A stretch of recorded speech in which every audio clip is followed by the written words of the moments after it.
Well, boys, looks like you started the fun without me. You're all sick. Every last one of you. We're going to need a bigger gun. What's the matter? You scared of things that go boom, boom?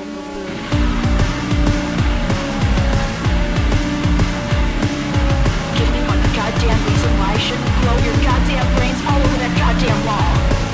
Killapalooza, number 15 here on Double Feature. Wow.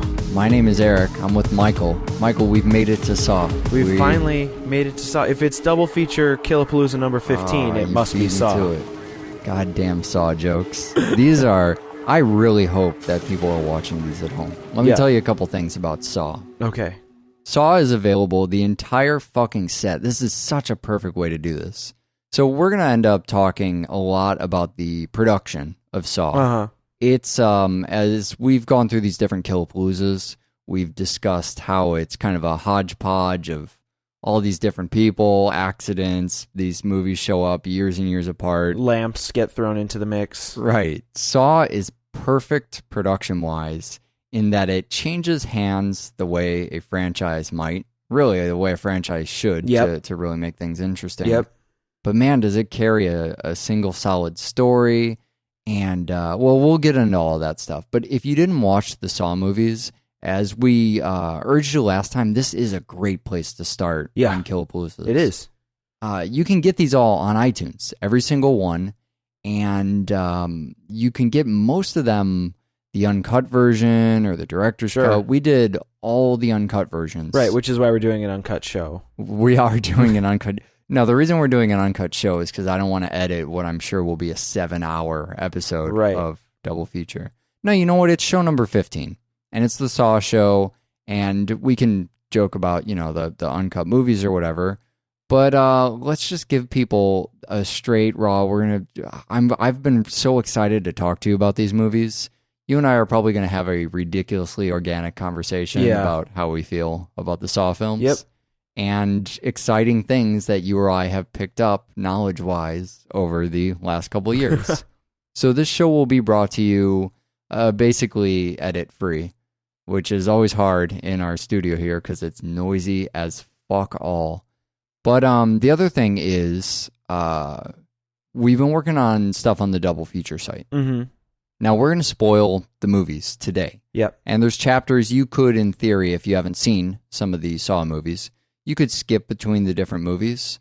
If you have seen the Saw movies or you just want to learn more about them, there's the kind of knowledge base around Saw seems to be scattered all throughout the internet, on DVD jackets, through production notes.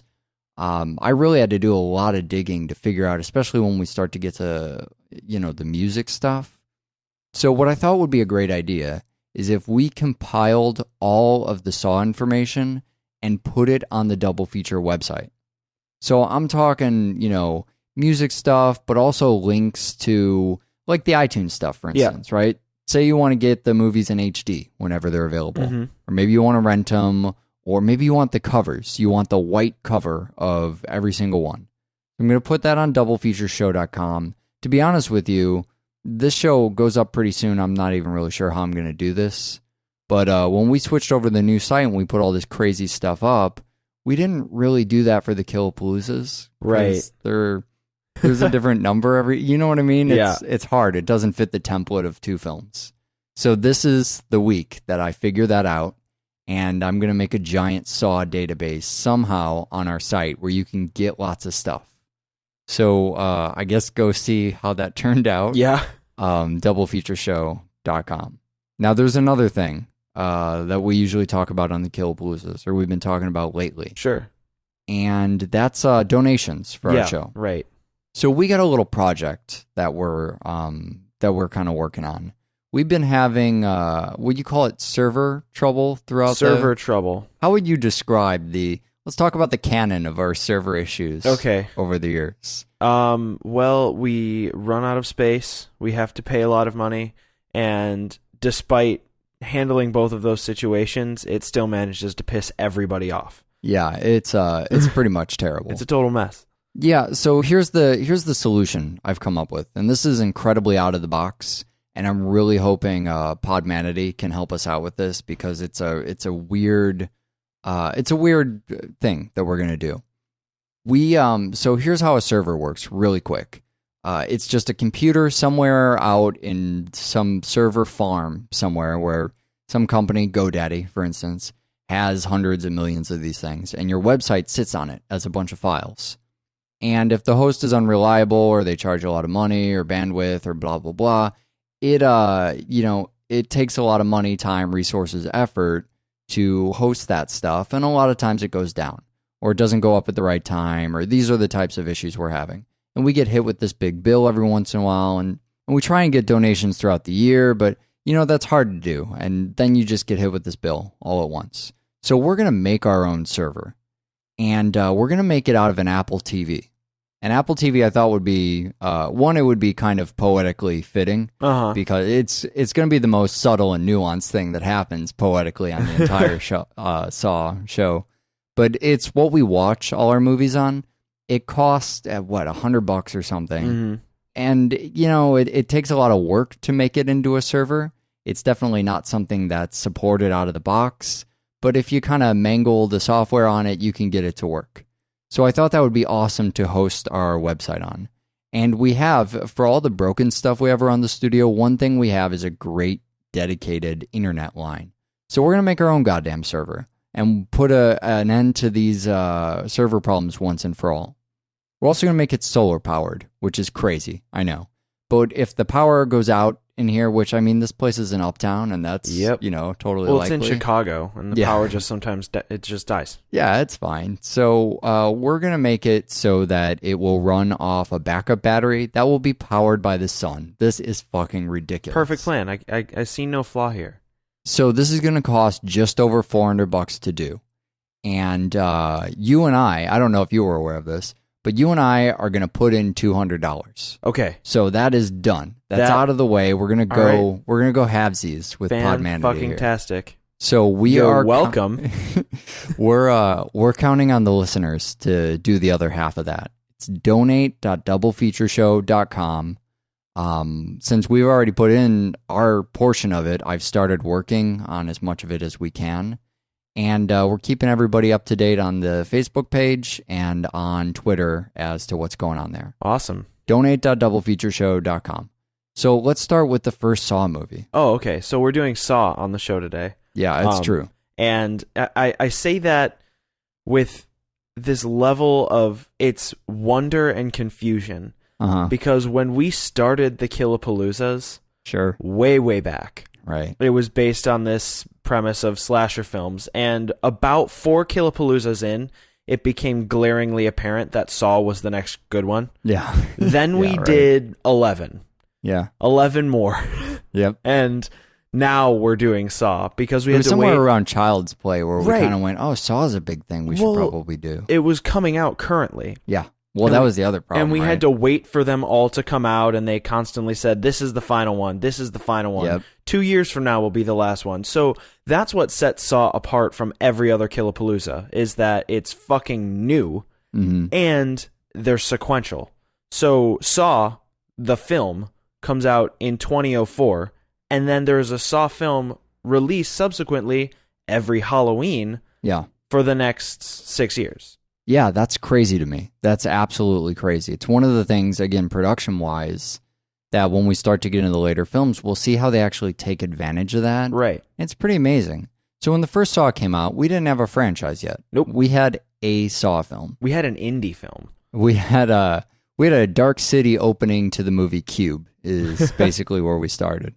Not to mention the other obvious, the Seven influences and a lot of things like that came out of it. The movie deals with a lot of the kind of raw humanity, stripping away society. A movie like The Thing or Predators, right? That is just about human interaction and how people play together in a survival kind of environment. Well, it basically, it brings everybody down to a visceral, almost caveman level. Yeah. And it's, what do you do if you and a stranger are chained in a bathroom with some saws? Sure, right.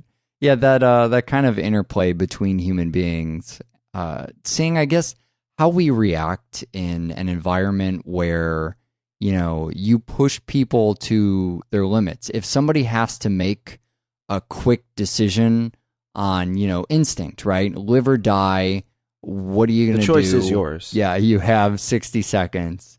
And you put them under that pressure, do people crack? That idea, I guess, of finding out who someone is when they're staring down the barrel of a gun. That is, at its heart, I think, what Saw as a franchise is about, and certainly that first Saw movie. But the part that's really intriguing to me is the initial kind of the trust issues you get, the not necessarily just finding out who someone really is by putting them in these scenarios. That's all well and good, but I mean, your characters are whoever you tell me your characters are. So exactly. Finding out who they really are, whatever. I'm just going to listen to whatever you tell me. But seeing how the different people interact with each other. Right. So, for instance, you have these initial kind of trust issues when they're exchanging the tape. Yeah. Our two characters here, the doctor and, of course, Adam. Yeah, played by Lee Winnell, who wrote pretty much every fucking Saw movie. Yeah, well, who wrote he was one of the co-creators. Yeah, of him the and franchise. James Wan, who also did Dead Silence and Insidious. Yeah, and these guys, Lee he wrote the first 3 Saw films, straight out wrote them, and then he's got the same production credit the other co-creator does. Sure. On the rest of the stuff. So he's in this scene. He's in the majority of the film where you have 2 characters. And, they first get the tape. And so those initial trust issues, those initial kind of, you wake up in this environment where you're scared. And it does tell you a lot about a person, how they react to the next human being they see. Sure. Do they cry for help? Or do they assume they're to blame? Right. And that happens a lot of times throughout the franchise. That's a fun thing to look for is you wake up and there's another person chained up across from you. And, maybe a fourth, a fifth of the time, the person goes, what the fuck are you doing to me? Yeah. They just immediately assume. A lot of times they know the other person. Sure. But you have those kind of trust issues, the stuff we were dealing with in Cube. That mystery of the other strangers and whether or not only do you trust them, but I guess, are you willing to cooperate with them, or are they your combatant? So then, he doesn't pass the saw to the other guy, steals the photo for the competitive edge. Right. That's what I really like to start seeing is, there comes a point where you maybe you trust the other guy or you don't, but you start to strategize. You've gotten over the panic. You're hanging out in this dingy bathroom long enough to almost reach boredom. And you kind of go, okay, so how am I getting out of here at the expense of the other individual? Right. Well, the other big keystone with the first Saw film is that both characters hear the other one's tape.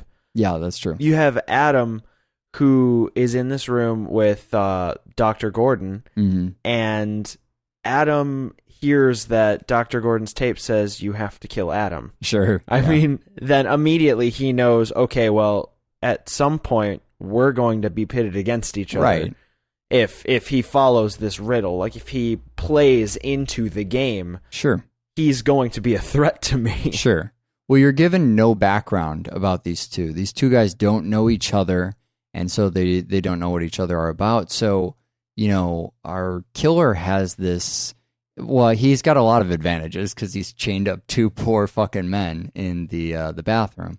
But one of the big advantages is that now having this blank slate, he can taint their perspective by playing on their fear, their fear of one another, by basically saying, these 2 guys they're in the same situation. They might have banded together to solve, this thing they're in.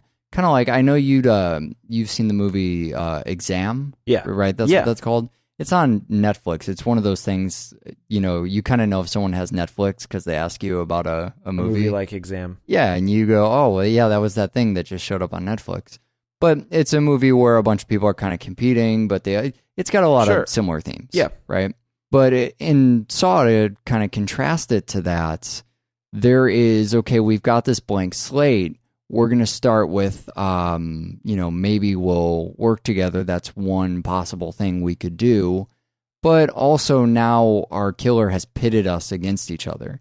So you know that even if that wasn't that other guy's original intention, it's now in the back of his mind. Right. And is he having that same trust issue with you? It's saying more about playing on somebody's immediate fears than it is, are they a good person or a bad person? Would they try and, win at the expense of other people or something like that?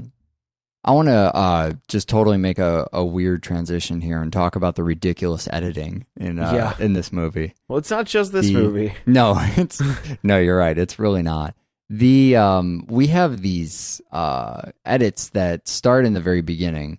I think a lot of what you think about when you think the packaging of the Saw movies, aside from the torture aspect of it and the every Halloween aspect of it and the empire that it kind of became, you think about the look and the feel, I don't want to call it a lack of tact or subtlety because that sounds mean. Right. But you know what I mean. They're abrasive and they're bold in their choices of what to do visually or editing wise.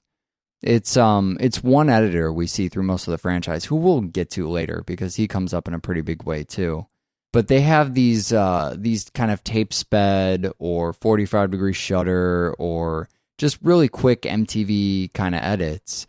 The reason that actually kind of warms my heart a little bit is because it gives us an excuse to do that crazy fast cage edit time-lapse thing in the beginning. Yeah. So for as much as those edits come up and it's just like seeing a bad transition in a movie where I go, wow, that was a bold and interesting editing choice, sometimes you get these payoffs that are just incredible.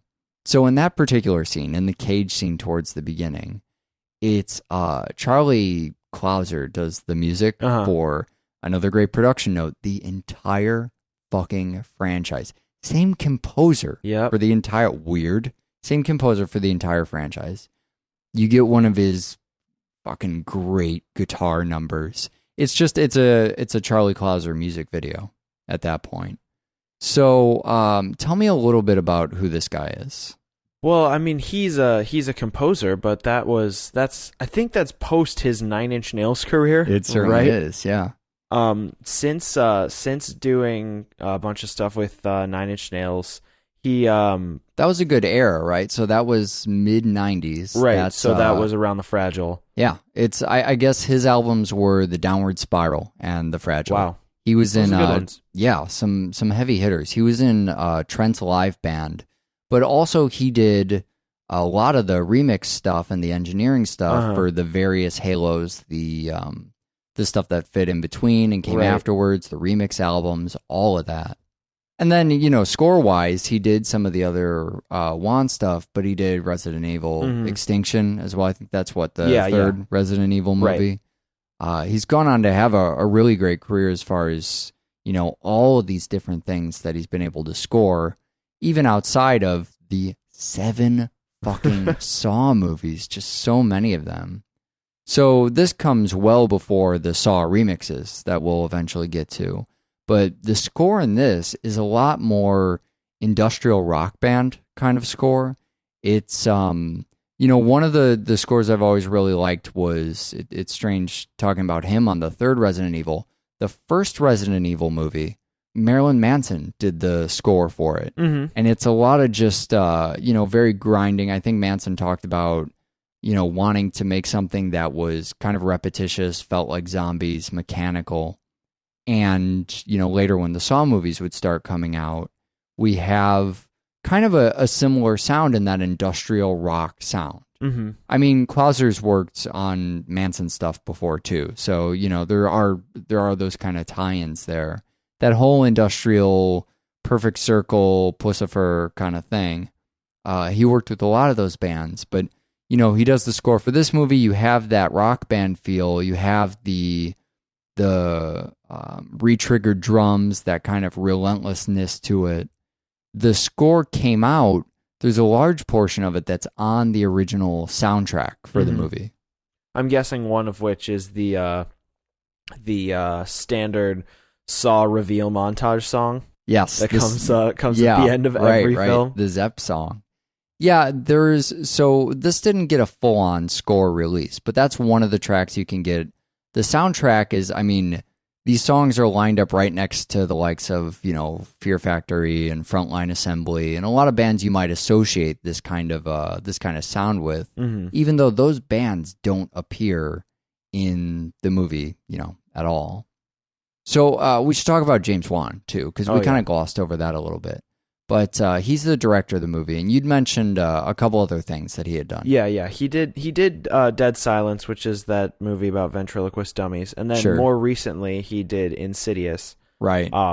Which he created Billy the Puppet, as he's known, the Saw, the kind of Saw dummy that shows up in a lot of these films. Shows up apparently in a lot of his other films too. Yep, everyone makes kind of a little cameo. So to go on and to work on Dead Silence sort of makes sense. Sure. But he works with Adam Lee Winnell. Yeah, Lee Winnell all the time on different projects, and Charlie Clouser, I guess, on different projects. So, the three of them will kind of come together with probably a lot more of the crew from these movies. And I think his strength is really as a producer rather than a director. Well, he's not necessarily stellar at getting performances out of people who we know are good actors. Sure, that's we true. know Cary Elwes is a pretty decent actor. Right. If only because of the last Saw film. Yeah. And then Danny Glover and our friend Michael Emerson. We're aware that these are powerhouse performers in the right circumstance, but this is James Wan's first movie directing. Right. He did the Saw short right before this, but yeah. I think that what Saw really represents, not necessarily entirely from a directorial standpoint, but as a Kickstarter for a franchise, is that Saw is a brilliant idea that's just flawed enough that an Expanse would be progressive. You know what I mean? Yeah, I definitely see what you're saying. It's a positive thing to make a sequel because you go, here's your idea, here's what you did wrong, but all we have to do is, clean it up around the edges, and now we have a great sequel, and a great sequel, and a great sequel. And as long as we pay attention to the movies we're making, we can have a really solid thing going here. And that's what James Wan really created with Saw. Sure. Yeah, I feel the exact same way. That's when I think of him as a producer, that's exactly why. I don't even know if I'd say it's wrong so much. I kind of feel like the first Saw movie, maybe it's because we were just talking about the Charlie Clouser stuff, but it seems like the gritty, first album. Sure. It's the almost the demo tape. I guess the short then would have been the demo tape before this. But it's a lot of just raw elements coming together. The influences are more obvious now than they'll ever be anywhere else.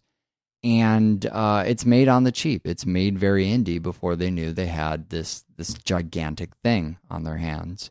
But even to look at the acting, I mean, that's where you see that. That's where you see the production win out over the directing. Right. We have a lot of icons, stuff like the Shawnee Smith at Bear Trap. Yeah. And then with the acting, we have, there's two people from Lost in this. It's not just Michael Emerson, but it's the guy who played Miles as well, who is Detective Singh in here. Funny just seeing him play that detective role. Yeah. I want to talk about Michael Emerson a little bit, because I don't know that he'll ever show up on anything we do ever again. But he is, for as little of his stuff as I've seen, one of my favorite actors. Yeah. Only because I'm familiar with the vast majority of his work, which was in the show Lost. Michael Emerson has, first of all, just starting off on that show, one of the best story arcs I felt was ever on the show. Mm-hmm. That Henry Gale story arc. It was maybe 6 episodes or something that spanned over, but it was one of my favorite periods in Lost. And I won't talk about it really, because what's the point of talking about Lost on this episode of the show? But just really great in that, and he only got better as the series went out. The Emmy stick that you and I used to joke about, when he would start beating people with that fucking stick. Just a lot of the greatest moments of that show were either contained Michael Emerson's character or were completely due to his performance. Even as the show entered some questionable territory, the fact that Michael Emerson was on it made people tune into it because of how fucking good he is. And, it's funny that Saw, I mean, from a direction standpoint, it does a couple of these things, and Lost did the same thing so Lost is a very enigmatic show. Mm-hmm. Saw is trying to be pretty enigmatic. It has all of these twists and reveals. They do that thing people do with Michael Emerson where he talks off camera, and as an audience, we're all supposed to pretend we don't all know it's him. Right. Or, it's even worse, the later shot of his eye when he's hanging out in the closet. The two most recognizable things about Michael Emerson, his crazy-looking eyes and the way he speaks. Yeah, it's true. And they always do that thing where he's the secret guy and you're not supposed to know, but he's clearly Michael Emerson. But I think that that's okay in Saw because even though he is secretive and he's supposed to be the surprise hidden bad guy, right. Zepp, he's actually the red herring. He's a fucking utility character for what, in all fucking honesty, and anybody can take me to task for this, and fuck you if you disagree sure. so hard that you have doublefeatureshow@gmail.com. Explain to me why I'm wrong. When Jigsaw gets up at the end of the fucking movie, that is one of the most mind-blowing moments. It is, yeah. What I will say immediately to tear it down a peg, because I just built it up so much, right? It means so fucking little. No, it doesn't mean anything. Why does it matter? Why did he have to lay there? Why couldn't there be a gun and a fucking, he didn't need to be there. Well, he really didn't need to be laying on the set that entire time, which is a funny... Do you want to kind of explain that? Yeah, Tobin Bell actually spent his working hours laying on the linoleum floor of the bathroom. Didn't want to use a dummy, a stand-in, all sorts of things they could have done. But when he gets up, it's mind-boggling for the few seconds it takes you to realize that he didn't need to be there. Nope, not at all. But that it's the Jason moment. It's where you realize that you've watched an entire movie sans Jigsaw. Yeah. And it's the first Saw movie. Yeah, and I guess they reveal that whole thing soon enough. I mean, he's not hanging out in the closet very long before it's, Michael Emerson is actually... kind of playing this other character, and then they start showing his face a lot, but there's obviously something a little bit deeper that they're not telling you, not quite yet. The performance that Emerson's giving here is pretty deliberate. He's the crazy looking guy in the background of the scene that you're not supposed to suspect, but everybody suspects. And he doesn't get a lot of opportunity to showcase the sort of the quiet, mousy, he's just kind of got this way about him where there are secrets buried behind him. Yep. That he's got a lot, he's operating on 15 layers in his head at all times. You're constantly questioning his motivation. You never really know where he stands. He's just this character of utter enigma. He's great at playing that guy. Which is why it's also kind of a shame that he's one of the few actors who only shows up in one movie. Right. The first movie has a couple of those. The very first time you hear that, what people think of as the Saw theme, is in that scene. That's one of many, many times we'll hear that again throughout the movies. It's on the original score. It's called Hello Zepp, right, named after his character. That's the first version, but there are literally 30 some odd versions of that song between all the different movies. Mm-hmm. It became really this infamous track. It was used in all these trailers, even in other films. Yep. In a lot of kind of moments where you need to, it adds the feeling of the Saw movies. Yeah. It almost classes them up a bit. It gives them this very broad, expansive feeling, but tonally it adds like a little mystery, a little softness to it, a little bit of, it almost adds subtlety somehow to it. And it's just, it's a great haunting little tune. I love that it's used so heavily in the other Saw movies because it's called Hello Zepp. Yeah. It's not the Jigsaw theme. It's not the reveal theme. I mean, that's how they start using it, but it's Zepp's way of showing up in every movie when Michael Emerson is not showing up in every movie. It's almost a little tribute to him every time it happens. You hear it most heavily in this movie when they do that reveal at the end. That's when it swells up, and it's used in pretty much the ending of everything.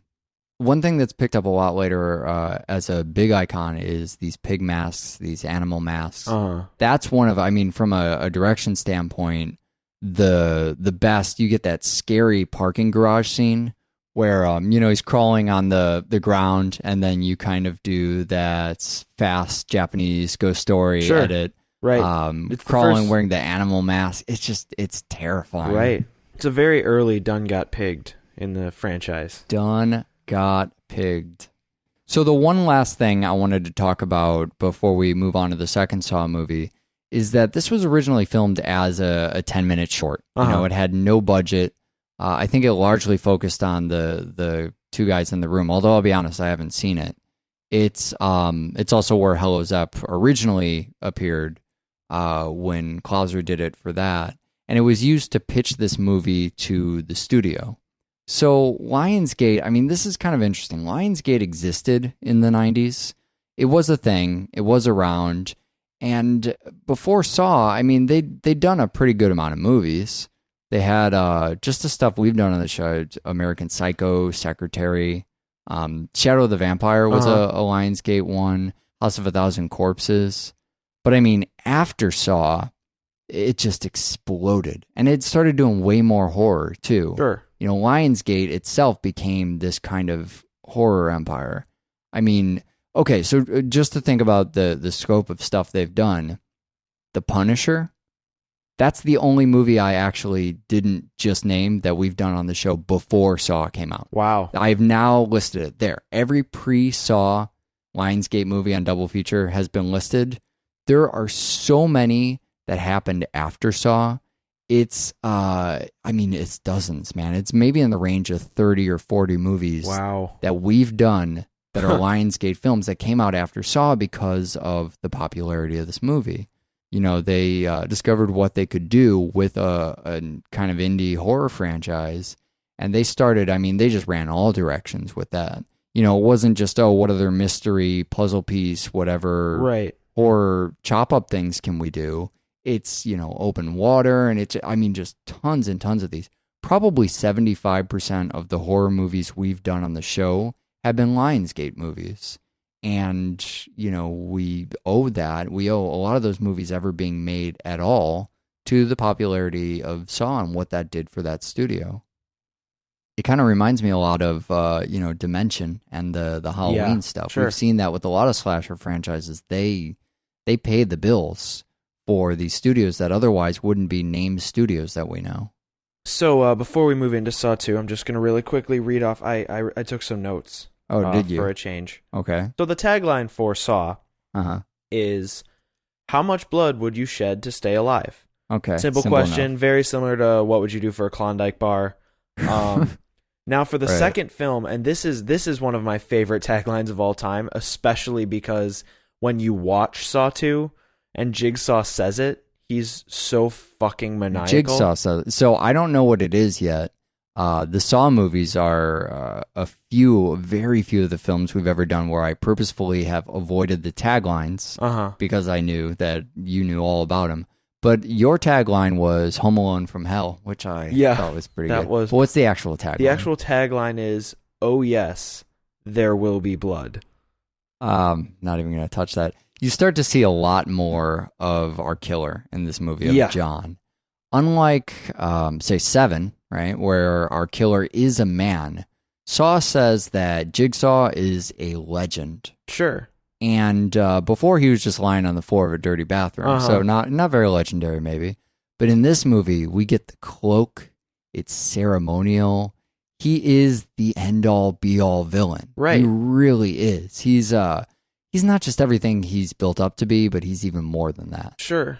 And, as a villain himself, we get a little time to sit down and talk to this guy. Right. He likes to be called John. Yep. He tries to be a little humble about being a mastermind, but he slides into it right away. Oh, yeah. Well, the thing about John Kramer is that he is so fucking methodical and smart and well thought out that he creates and crafts these brilliant machines. Sure. And then he's an engineer. And then he likes to sit in the middle of them and watch people squirm. Sure. And the whole time he sits there and gives them clues, which are, in all honesty, really subtle the first time you watch the movie and painfully obvious the second time you watch the movie. A really good example is in Saw 2 when D-Wall, Donnie Wahlberg. Sure. You're just going to call him D-Wall? Yeah. Detective Matthews asks where his son is. And Jigsaw replies with, he's in a safe place. Oh, yeah, right. And then they hit you over the head with it later. Just fucking bash it in. Donnie, man, the way he rolls his eyes when John does start to get preachy, it makes that scene perfect because we get all the info out about his criminal mastermindedness, but it makes the movie not seem cliche. Sure. You know, the movie itself isn't eye-rolling. There's a character in the frame who is rolling his eyes at the stupid stuff coming out of this man's mouth. Well, and essentially what happens as the franchise goes on, and this is the first example of it, is it's Jigsaw with his philosophical blah blah, here's my ideology of the world. Sure. And as the films progress, fewer and fewer people agree with him. Yeah, right. It starts off, wow, he's got this armada of underground philosophers who want to change the way the world works and fix the broken machine. And then Saw 2, and he kind of seems crazy, and it's a little bit mad scientists, mice in a rat cage. Sure, yeah. And Donnie Wahlberg is the first character to go, oh, come on. Can we please just, you're a bad guy. Yeah, right. Brings that sort of blue-collar, keep-it-simple mentality to it. So when you have a man that you've been led to believe is such a big guy and so ceremonial and is the dark presence that he's told to be, it's kind of off-putting for me to see him drinking out of a straw and eating oatmeal out of a little floral cup. You know what I mean? You forget that he's sick, that he's dying. And so when you see him in that state with his little sippy glass, it brings all of that stuff back home. It just informs that character a lot more. So I want to talk some more about the different crew we have now. Uh-huh. So this isn't James Wan. No, it's not. It's Darren Lynn Bousman. Darren Lynn Bousman, who is of Repo fame. Yeah, well, who is of Saw fame? Well, previously on Double Feature of Repo fame. Definitely the case. But Definitely actually of Saw 2, 3, and 4 fame. Yeah. Yeah, and Bousman, I mean, he's got some directing chops in these movies. You know, we start to see where the acting is suddenly comparatively awesome. Where Bousman maybe doesn't have incredible strength as from the production side of things, that's already been built up. That's not something he needs to carry into this project. Right. He instead co-wrote this and does the directing. And, even by the less known actors, the direction for as far as it seems to influence those actors, I mean, everybody seems pretty stellar. Sure. But I'm curious about the writing angle because it's something that was kind of weird.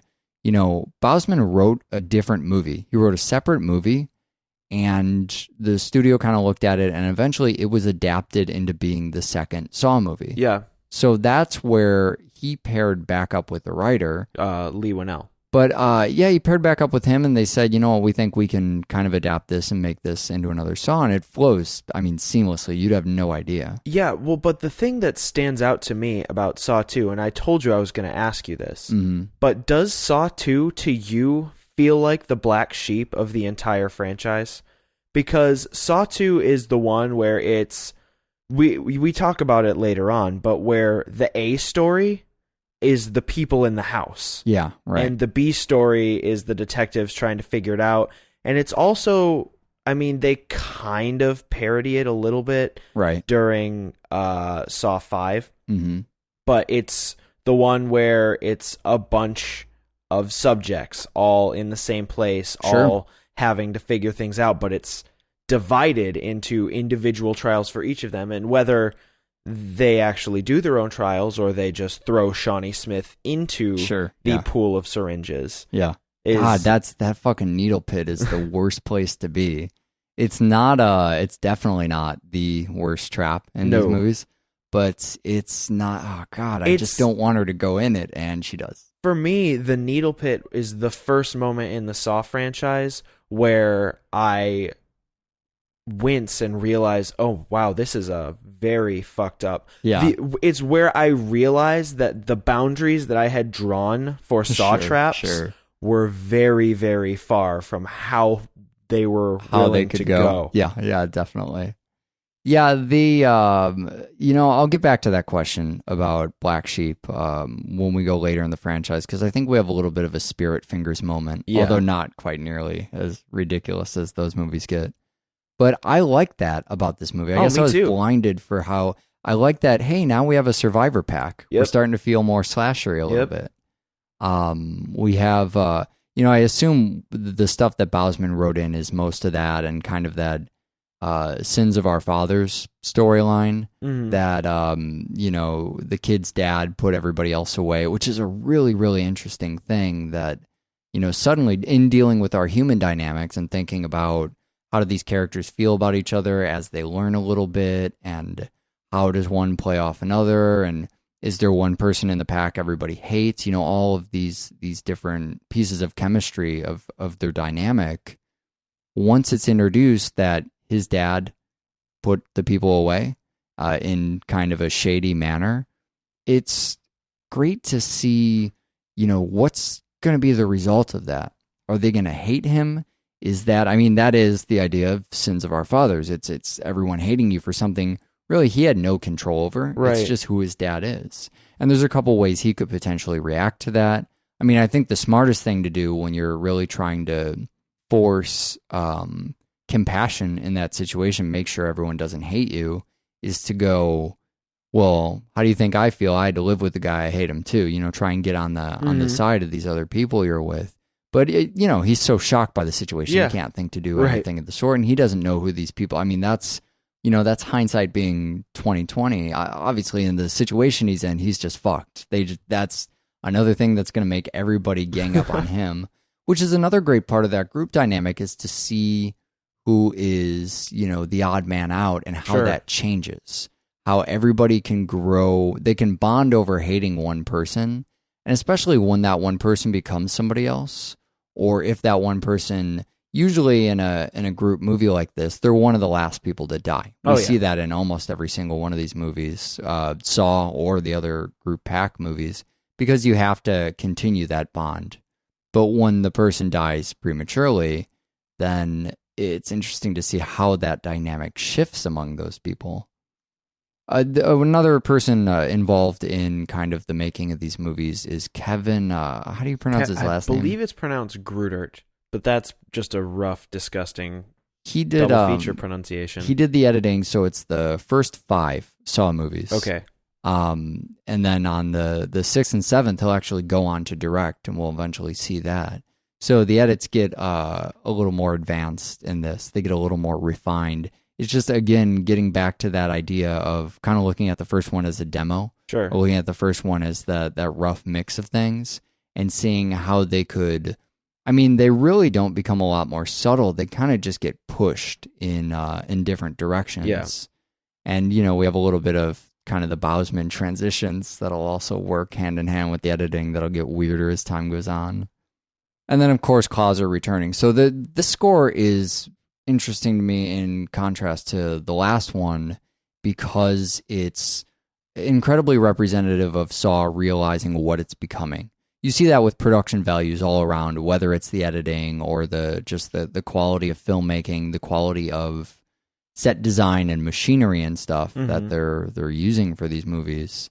But the score is bigger. There's a lot more of it. It's a lot more, from the progress of what he's doing writing wise. It's interesting because he's weaving together sort of the creepy, airy ambience kind of music with the metal. Those are starting to become some of the same pieces, which makes the pieces themselves, a lot more dynamic.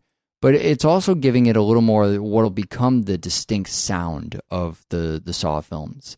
That chirpy synthetic sound, the more synthy FM noise, more of the heavy banging piano, And the second movie, especially, a little bit different than all the other movies, has these very distinct bass parts, a lot more memorable. They have a lot more character to them.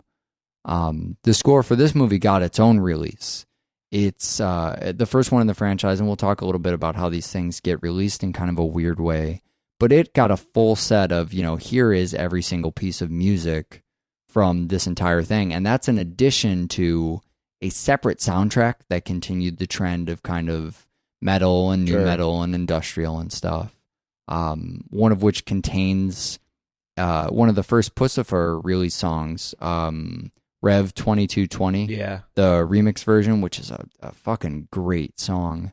But the soundtrack version only contains, I think it's just the one, might be a couple, Charlie Clouser songs. It's Don't Forget the Rules. That's the big one, which is a play on Hello Zepp.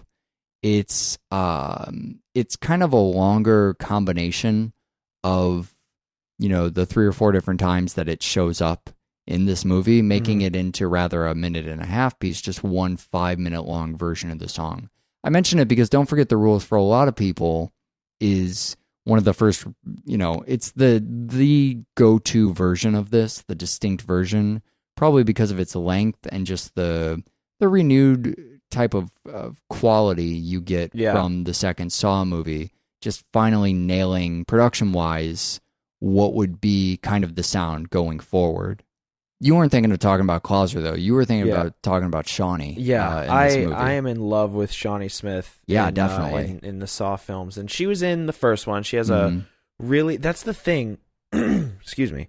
She's briefly in the first film, and that's something that the Saw films do really, really interestingly with characters, is they give them very brief introductions in a film, and in the sequel, they're the main character. Oh, sure. Well, Detective Allison Kelly, right? Yeah, sure. I mean, brief part, and then becomes really kind of a main character. And Hoffman and Rigg are also examples for later on. But we have Shawnee Smith, who plays Amanda, and she escapes from the reverse bear trap in the first film.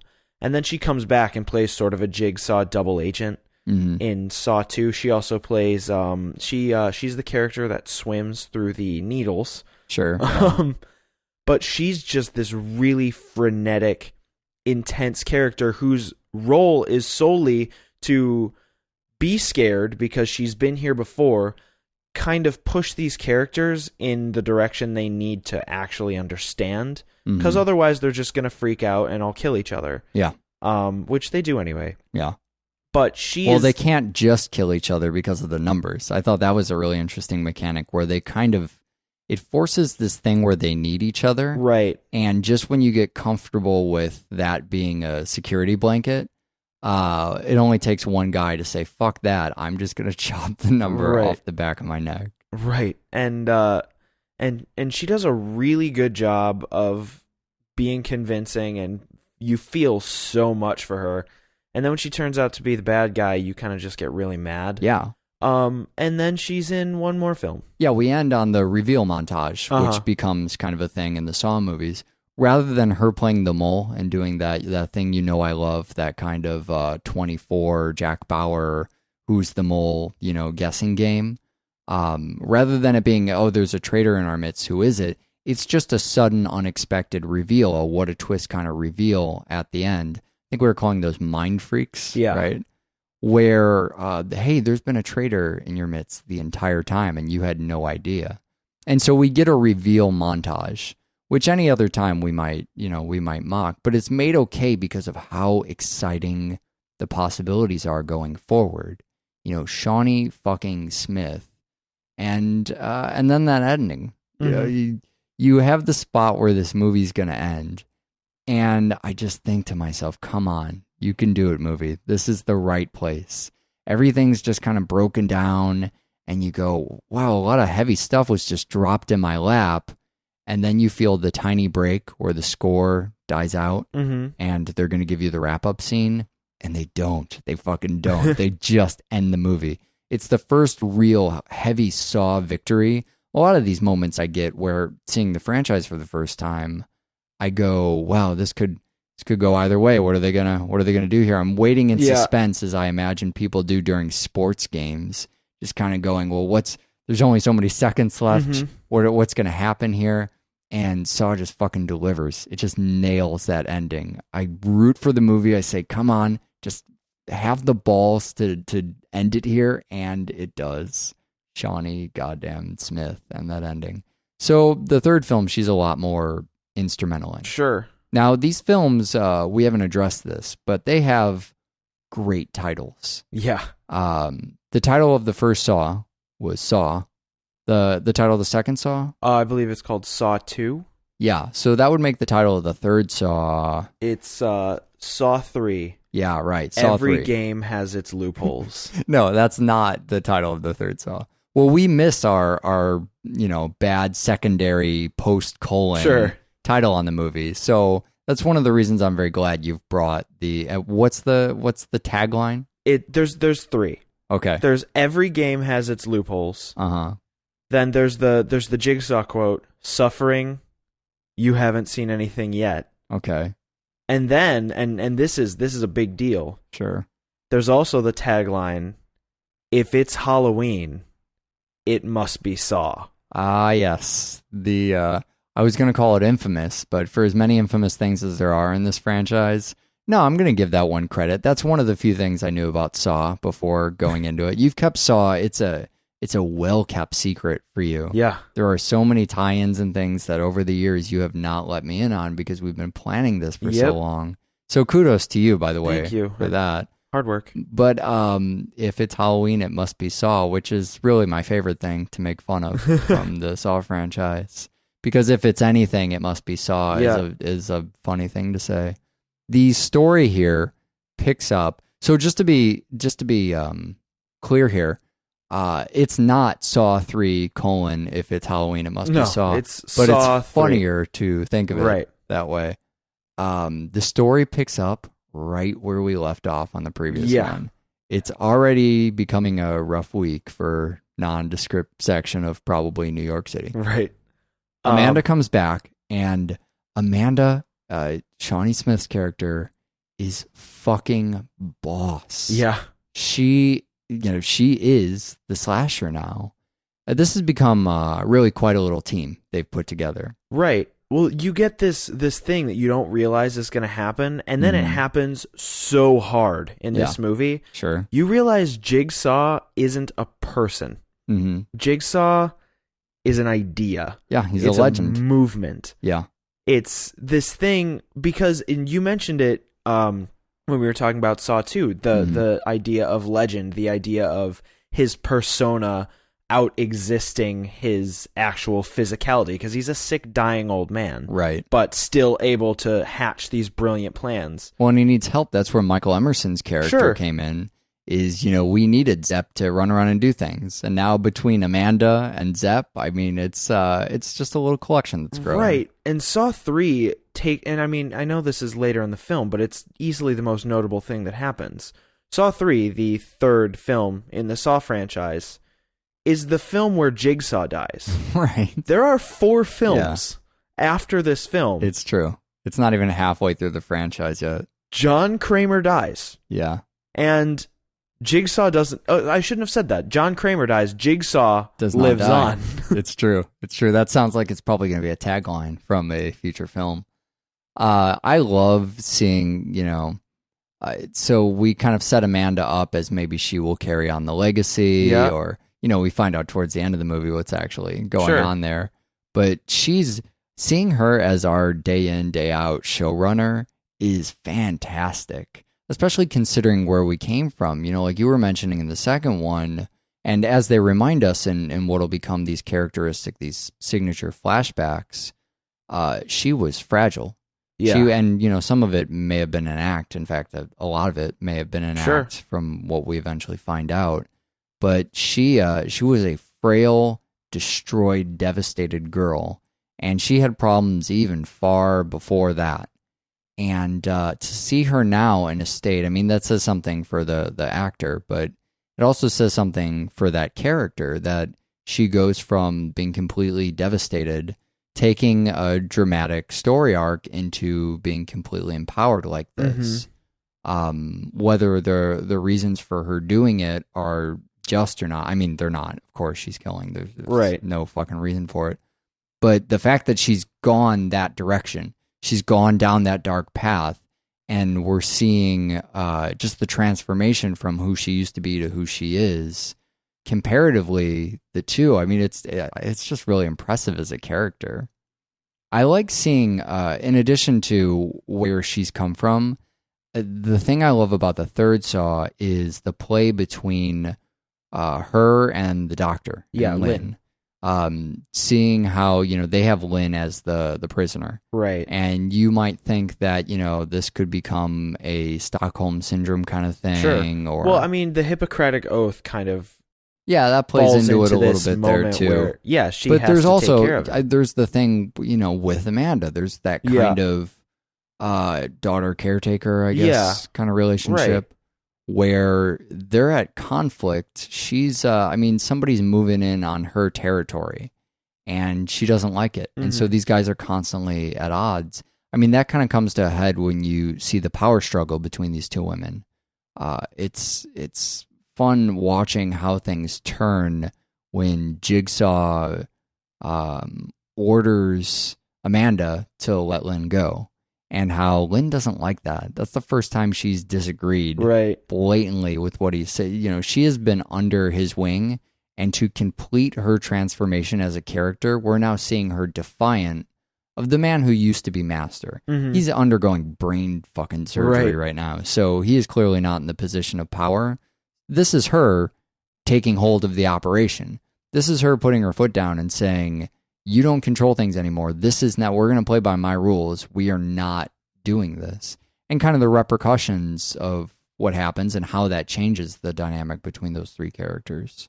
And the other thing, while all of this is going on, of course, sure. is the the old Saw, people are being slaughtered in horrible and that sadistic happens ways as well. But the one thing that Saw 3 does that it's a trend for the rest of the franchise is the trap gauntlet, where you have a character or characters who go from place to place, from point A to point B.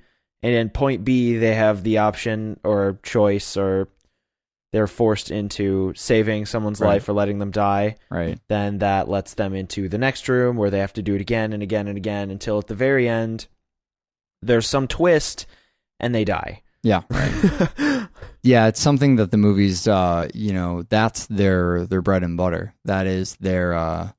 I was going to make a pig joke about bringing home the bacon, but that is one of the cores of the movies. On a surface level, I think that's why a lot of people come to see a franchise like Saw, is because they have these kills and these traps. And, it's weird because we're watching all these in a marathon format, and we haven't talked about the specific traps a lot up to this point.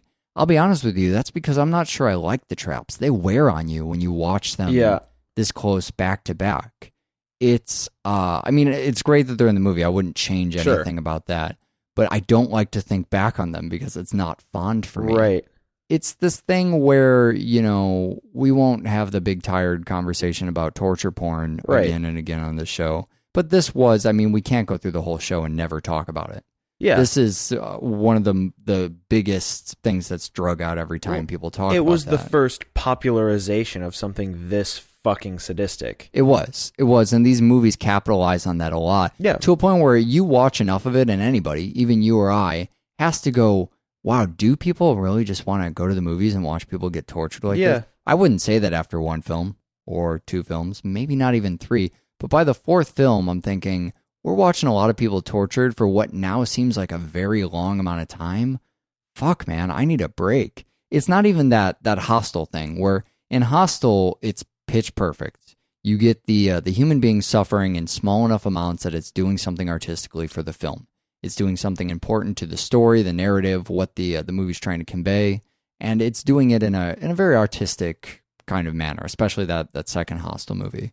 But today, as we're watching this, just today, because we're watching them all back to back, there's so much of it that it weighs on me. It becomes an endurance test of misery, really. How much suffering I can watch other people go through before it crosses my cinematic threshold.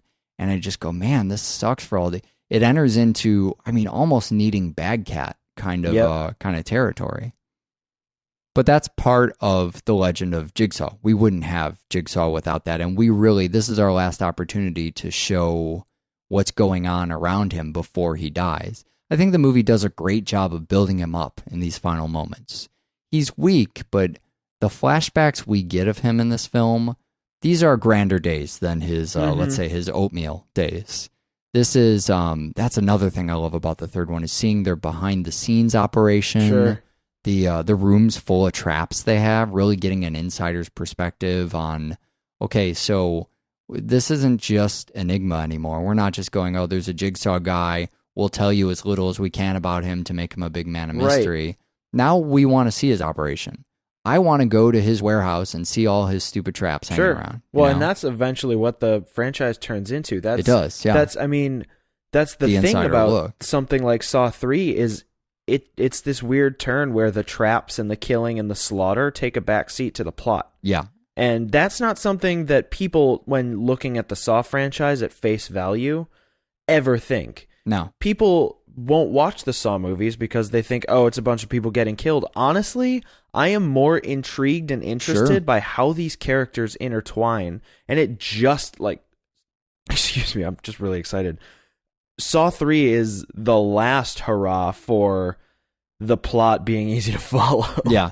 Well, do yourself the exercise, perform that. Go just read synopses. Synopses, sure, let's go with that. Of the English language of these movies. They are, I mean, it's like a complicated soap opera. Yeah. They're incredibly hard to follow. There's all these names. I mean, as you're reading them, you start to think, is this the movie where people get chopped up? Right. Why do I have to know who all these doctors are and who the bureaucratic infrastructure of, I mean, it's crazy the amount of things you have to remember, especially, this movie starts giving you the backstory. We see Jigsaw, painting Billy, which is great. But the retcons are everywhere. We are dropping them into the fiction like they are going out of fucking style. It is, Amanda is really the reason for that. We have Amanda going into the fiction in all different parts in the timeline. It's my favorite kind of retcon. So in a lot of slasher movies, we'll talk about retcons because one crew picks up for another crew, and, retcon stands for retroactive continuity. People familiar with the Killapalooza series will be well familiar with this, but a new troop of people come in. They want to change things up, but they don't want to just, betray the old continuity. So they'll say, actually, it happened this way, or you were missing this detail, or here's an added level. So there's a couple ways you can do these retcons as we've explored, but this is really my favorite way. It's to add secret history. Mm-hmm. It's to say that, little did you know, Hellboy style, that Hitler was actually conducting these secret, that's the big one always, World War II and Hitler and occult experiments and all that stuff. The Saw movies say, it happened just like we showed you. We didn't lie about any of that, but there was a little more going on behind the scenes you weren't quite aware of. And now rather than just tell you that and expect you to buy it, which is what a lot of movies do, these come out year after year, we're just going to show you another version of that scene. In fact, we're going to get together all the actors in the same fucking costumes, introduce another actor, and then replay a tiny bit of the previous scene to make you think we really shot all of that. Yeah. We just didn't show it to you, to really make you buy that. It's a hard thing to get people to buy, but if it can ever be done, I think it can be done, by Saw in this manner. With Amanda, showing how far back it goes is really one of the most incredible things. Every time you take a step back, you go, wow, she was in on it that long? That long? Wow, even that, she was there for that moment? And that kind of wow, aha moment you get is something you'll become familiar with throughout the rest of the series. So there's some other new actors. So you came up with this expression as we were watching the movies of getting pigged. Done got pigged. Can you, yeah, thanks. Can you kind of explain that? Well... Basically, what ends up happening, and it really gets locked in right around the third and fourth Saw film, is you have a character, and you don't know why you're following them. You haven't. They're not a character you're familiar with. Sure. And then suddenly they're alone. Yeah. And right. within 5 seconds, You know why they're there. someone with a pig mask is going to grab them and pull them off the frame. They done get pigged. They done get pigged. And so it just became a thing now. Whenever you see the character, it's fun because you sit there and it's not that the film is failing. It's that you start to feel uneasy. And then my brain just goes, oh, done got pigged. Oh, yeah, they're going to get pigged. Yeah. That's what's about to happen. And sure enough, pigmen show up like the infamous idea of Men in Black, taking them away into the night. Whether it's through flashback, finding out how they got somewhere, the pigmen really become, when I think back to the Saw movies, I don't feel like we all remember Saw as having a bunch of pigmen in it. Right. But that's one of the staples that comes back more than anything else. The pigmen start to increase in frequent what's the word I want? There's a greater number of them every fucking time. Well, and isn't the poster, one of the alternate posters for Saw 4, just the pig man? It's true. Yeah, it is. It's the pig mask. It's a great poster. Well, before we get into that, that's not even the most the pig scene that I like the most out of the third Saw movie. The scene where the pigs are getting squished up and thrown in the slop bowl. First of all, I love the score in that moment. It is one of my favorite pieces throughout any of the stuff. We talked a lot about the Zepp song, and that's the big iconic piece, but that's not my favorite stuff. My favorite stuff is the grindy metal assault stuff. And when you get that ass kicking, during the maggoty pig on the conveyor belt kind of thing, I believe that track is called Pig Juicer. So here's something that's great about these Causer songs. As I listen to these albums, and I listened to them all of the score for Saw, I listened to it a bunch before we were watching this. Because as I've mentioned a million times to you and on our show, I was excited like you would not believe. Mm-hmm. You and I kept trying to fit this in during previous weeks of Double Feature. We would keep, the schedule just gets so busy as we're coming up with stuff and doing all this stuff. But we kept saying, oh, we have a couple of days off. We don't have to do Double Feature anything. Can we watch the Saw movies? Yeah. And it just never worked out, but we were so anxious to do these. So I was listening to the score this whole time and getting super into it. And I would take screenshots as I'm listening, to play back on my iPhone. I would basically screenshot the tracks I liked, which is a way for me to kind of flip through later and just see, okay, I can go through all these screenshots and I can say, there's the particular time at which I was listening to it and went, oh, this is a great track, in case it's kind of long. It would give me the name, the movie. It's a way that I've kind of found of making a playlist of songs from scores that I like. It's something I started doing right after the Girl with the Dragon Tattoo score came out. Because the fucking score is even longer, I kid you not, than the movie. So I needed a way to go through this and kind of go, I just want to make a playlist for when I don't have 3 hours. I have 20 to 40 minutes and I want to listen to some of my favorite tracks. How am I ever going to learn this stuff? There's just so much to take in. So you go through all the Saw scores and you take screenshots. And the great thing about this is as the names for these tracks, they're so crude. We're watching the movie this time, the pig thing comes up and I go, oh, I remember this song. I really like this track.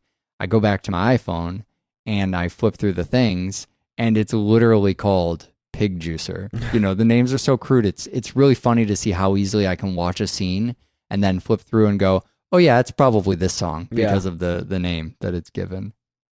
So that's one of the gory moments. But I think, this says something great kind of about censorship and about gore. There's a few times in the franchise, another one in particular we'll get to, that says something about gore.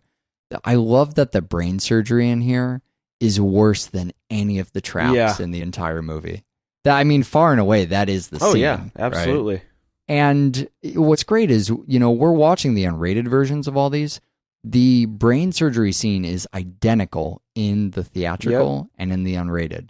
So it's one of the hardest scenes, but it is not, by any stretch of the imagination, something that was, You know, I mean, it's identical. It's no different in the unrated version. It's you know, censorship wise, it's one of those things you just get away with it because, oh, it's surgery. Mm-hmm. Yeah, but man, is it uncomfortable. And it's these macro shots, and you can tell they put a lot of time polishing that particular section of the movie. That's one that really stands out. There's actually 3 versions of this movie. For a lot of these films, there's just the 2. But this one, I mean, we watched the unrated. It came out of this at the same time as the DVD release did. There's also the director's cut of the film, which is a cut Bousman did that is over 2 hours, has a little bit of an alternate ending stuff. We just don't have time to talk about it, but it's out there, and we'll probably have links to it, to kind of some of the differences, and you can see that. Mm-hmm. Tell me the title of the 4th Saw movie is Saw 4. It's called Saw 4, and it has my favorite tagline of all the Saw films. Tell me, what is it? It's a trap. That's the tagline. That's the tagline. The tagline for Saw 4, it's a trap. It's a trap. Oh my God, beautiful. So, Jigsaw's actually dead, first of all, which is something I didn't believe. Film opens with Jigsaw's autopsy, which is actually out of chronological order, which lets you know where this franchise is headed. Yeah, it certainly does. Which is... I love that they do that in the beginning. They go, he's so dead, we're going to show you his fucking autopsy. It's headed to a place where it unapologetically shows you stuff and makes you figure out where it is chronologically. It doesn't give a fuck about you. Based on John Kramer's hair. Yeah, that's about your key indicator, your lead indicator. The 2 things that I think are the things to remind people what film Saw 4 is, because Saw 4, Saw 5, and Saw 6, well, not so much 6 for you, get a little confusing because they're so dense. They are, yeah. There's a lot of stuff packed in there. Saw 4 is the ice block one, where Rig is the main character. Yeah. Rig is doing the gauntlet. Sure. And D-Wall is standing on ice. And it's also the one with the cross-film hamster style, which is something we've never seen before.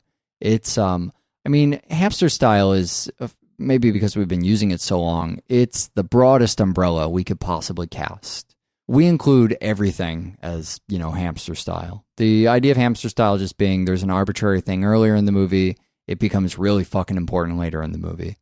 Here we're laying some groundwork for it. It's purposeful, but there's I'll call it a hamster style just because I want there to be such a thing as a cross-film hamster style.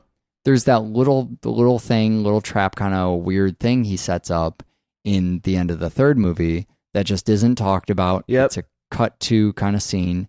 It cuts back to him, and we just never discuss it. And then it comes back, in a big way in the next film, which is curious because, we've done a great job, honestly, setting up for this.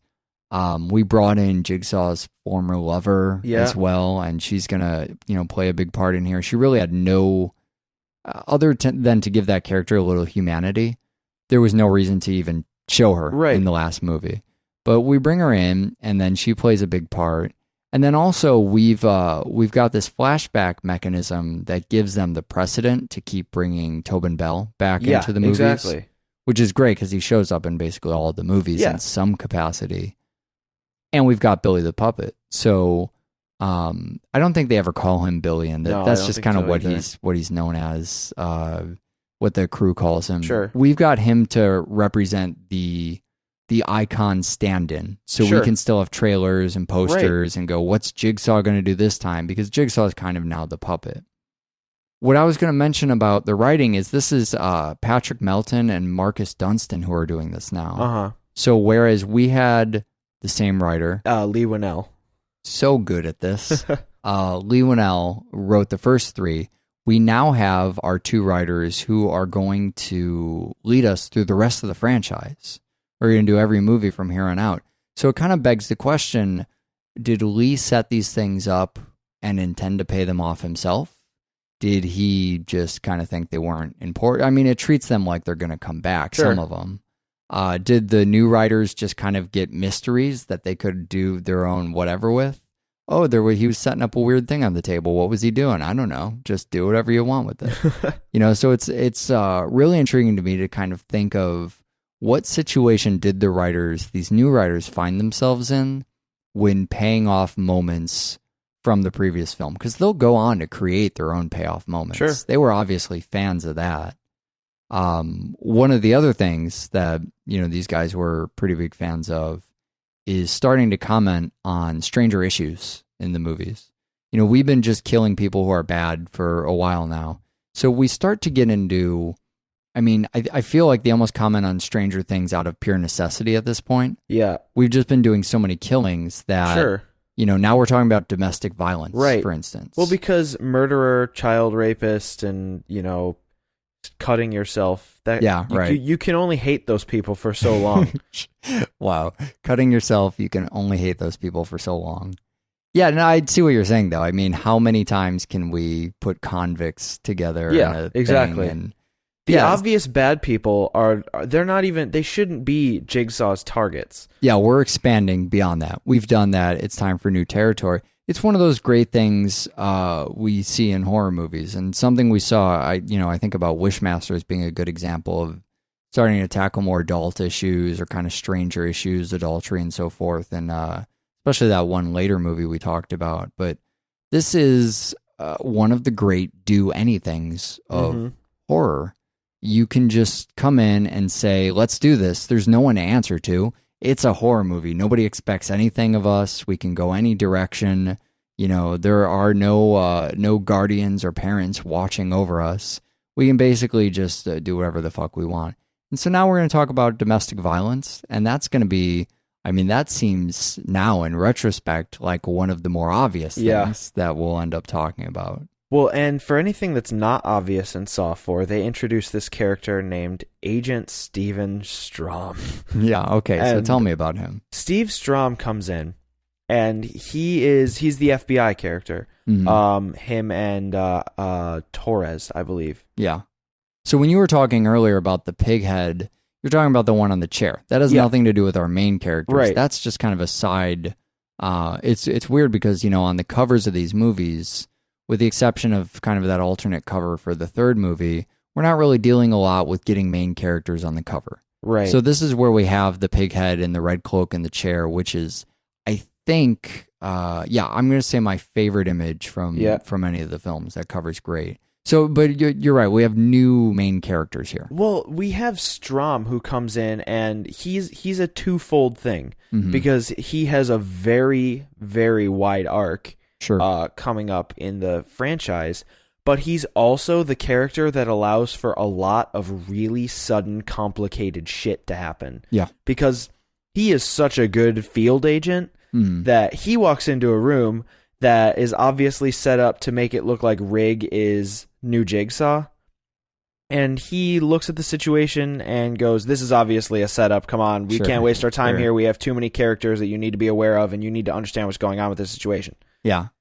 There starts to be some emergency to how much information is being acquired at once. Right, exactly. It becomes a dire situation. Because there's a lot going on. It's complicated. Rig is being groomed as the new Jigsaw, but he's actually being tested as to whether or not he's a good person. Right. And it's very, very complicated. And if you don't have Strom in there explaining every kill and the mythology behind it. Somebody to push it along, to go, everything is on fire, go, let's move.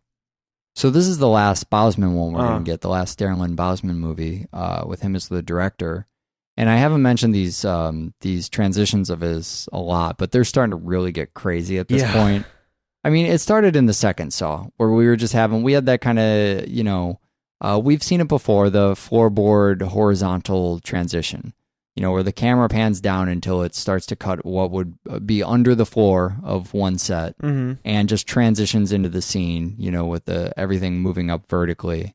And then we start to get a little showier in the third one. By the fourth movie, throwing people through windows into the police station. Yeah, right. Well, characters are walking into a scene they don't belong in, dragging their own scene behind them. It's this cutout blue screen kind of. It's probably not even blue screen. They're probably just. It doesn't matter how they're accomplishing these fucking transition. Magic.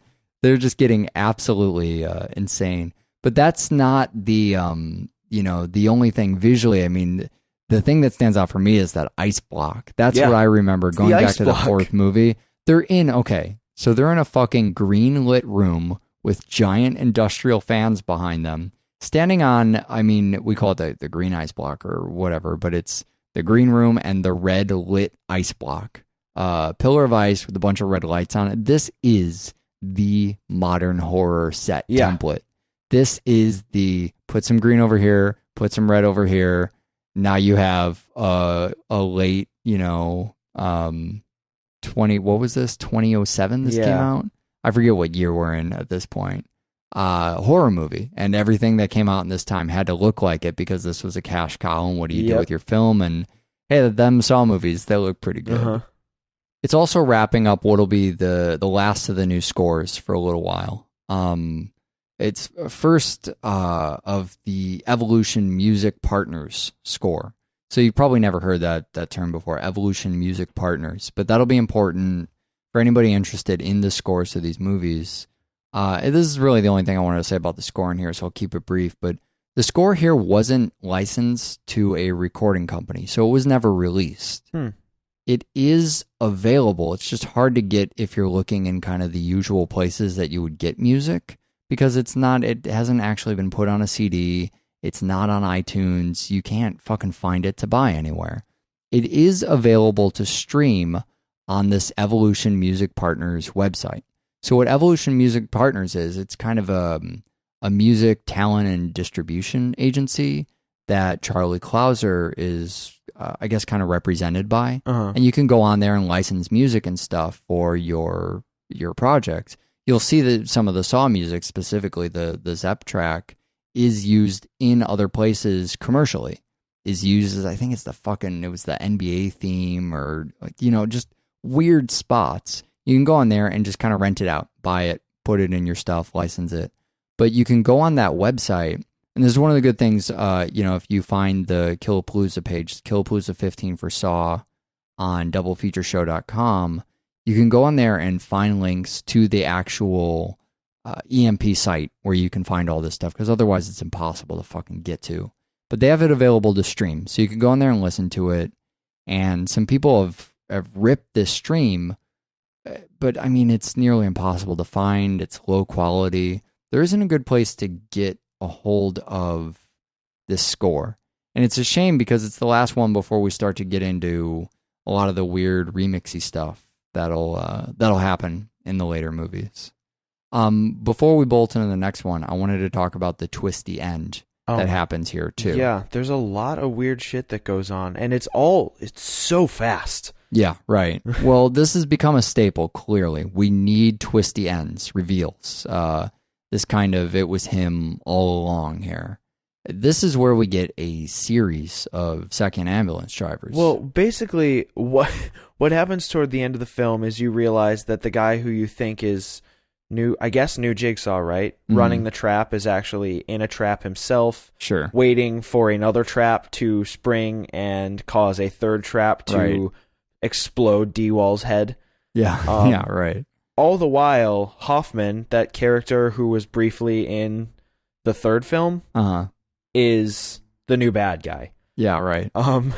Yeah, so now we have someone even kind of preceding Amanda. Right. Or in addition to that camp of people, which is okay because, I mean, at the end of the day, we're not here to see John. It's not John or bust on these movies. And if it is for some people, they bail after the first few because in the scope of the entire franchise, it's clearly not about John. So this is their way to say, you know what, we're giving you another twist ending and you're just going to have to kind of suck it up and take these because that's how this operation's going to run. All right, I want to do something really quick. It's this is a long show and we said we didn't want to cut it. But this is just going to wear everybody out. Stand up and stretch. We're going to have a little intermission. I just want people to take, 2 minutes, pause this, and make a snack or something. Eat a sandwich. What was that show where we gave out the Frappuccino recipe? Do you remember that? That was, I want to say, one of the Takashi Miike kind of whatever shows. Also, a good thing to do during that breather, we mentioned our Apple TV server thing. We're only asking a couple times a year. Donate.doublefeatureshow.com. it would be so nice if by this time, next episode, we have enough money to pay for this Apple TV thing. I would be so excited about that. This whole project has me kind of pumped about that.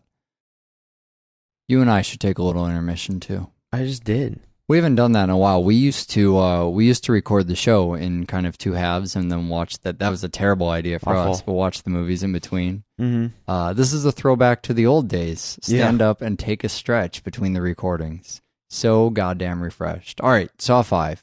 There's, I assume, some kind of terrible tagline. The Saw 5 tagline is one of the dumbest taglines, but not because of the tagline itself. So Saw 5, the alternate title being Strom versus Hoffman. Yeah, great. Is You Won't Believe How It Ends. Or, wow. In the end, all the pieces fit together. Oh, right, because there's a So, Saw. I don't want to knock Saw 5 because Saw 5 is really strong in one particular area, but nothing fucking happens in Saw 5. Saw 5 is a 90-minute tribute to how Strom died. Yeah, it really is, isn't it? The other half of the film is 45 minutes of retconning Hoffman into the original Jigsaw story. Yeah, it's almost completely his backstory. It's amazing that they get away with that. Which is why I refer to Saw 5 as Hoffman versus Strom. Yeah. Because Strom knows it's Hoffman, and he's just chasing him down the entire time. Well, come on. We start with that opening kill featuring the, the Vincent Price, Roger Corman infamous pendulum swinging. That is pretty rad. Which is great because that's been picked up in a lot of different places since it was originally done, and we've never got to see exactly what it looks like when it does slice through somebody. Right.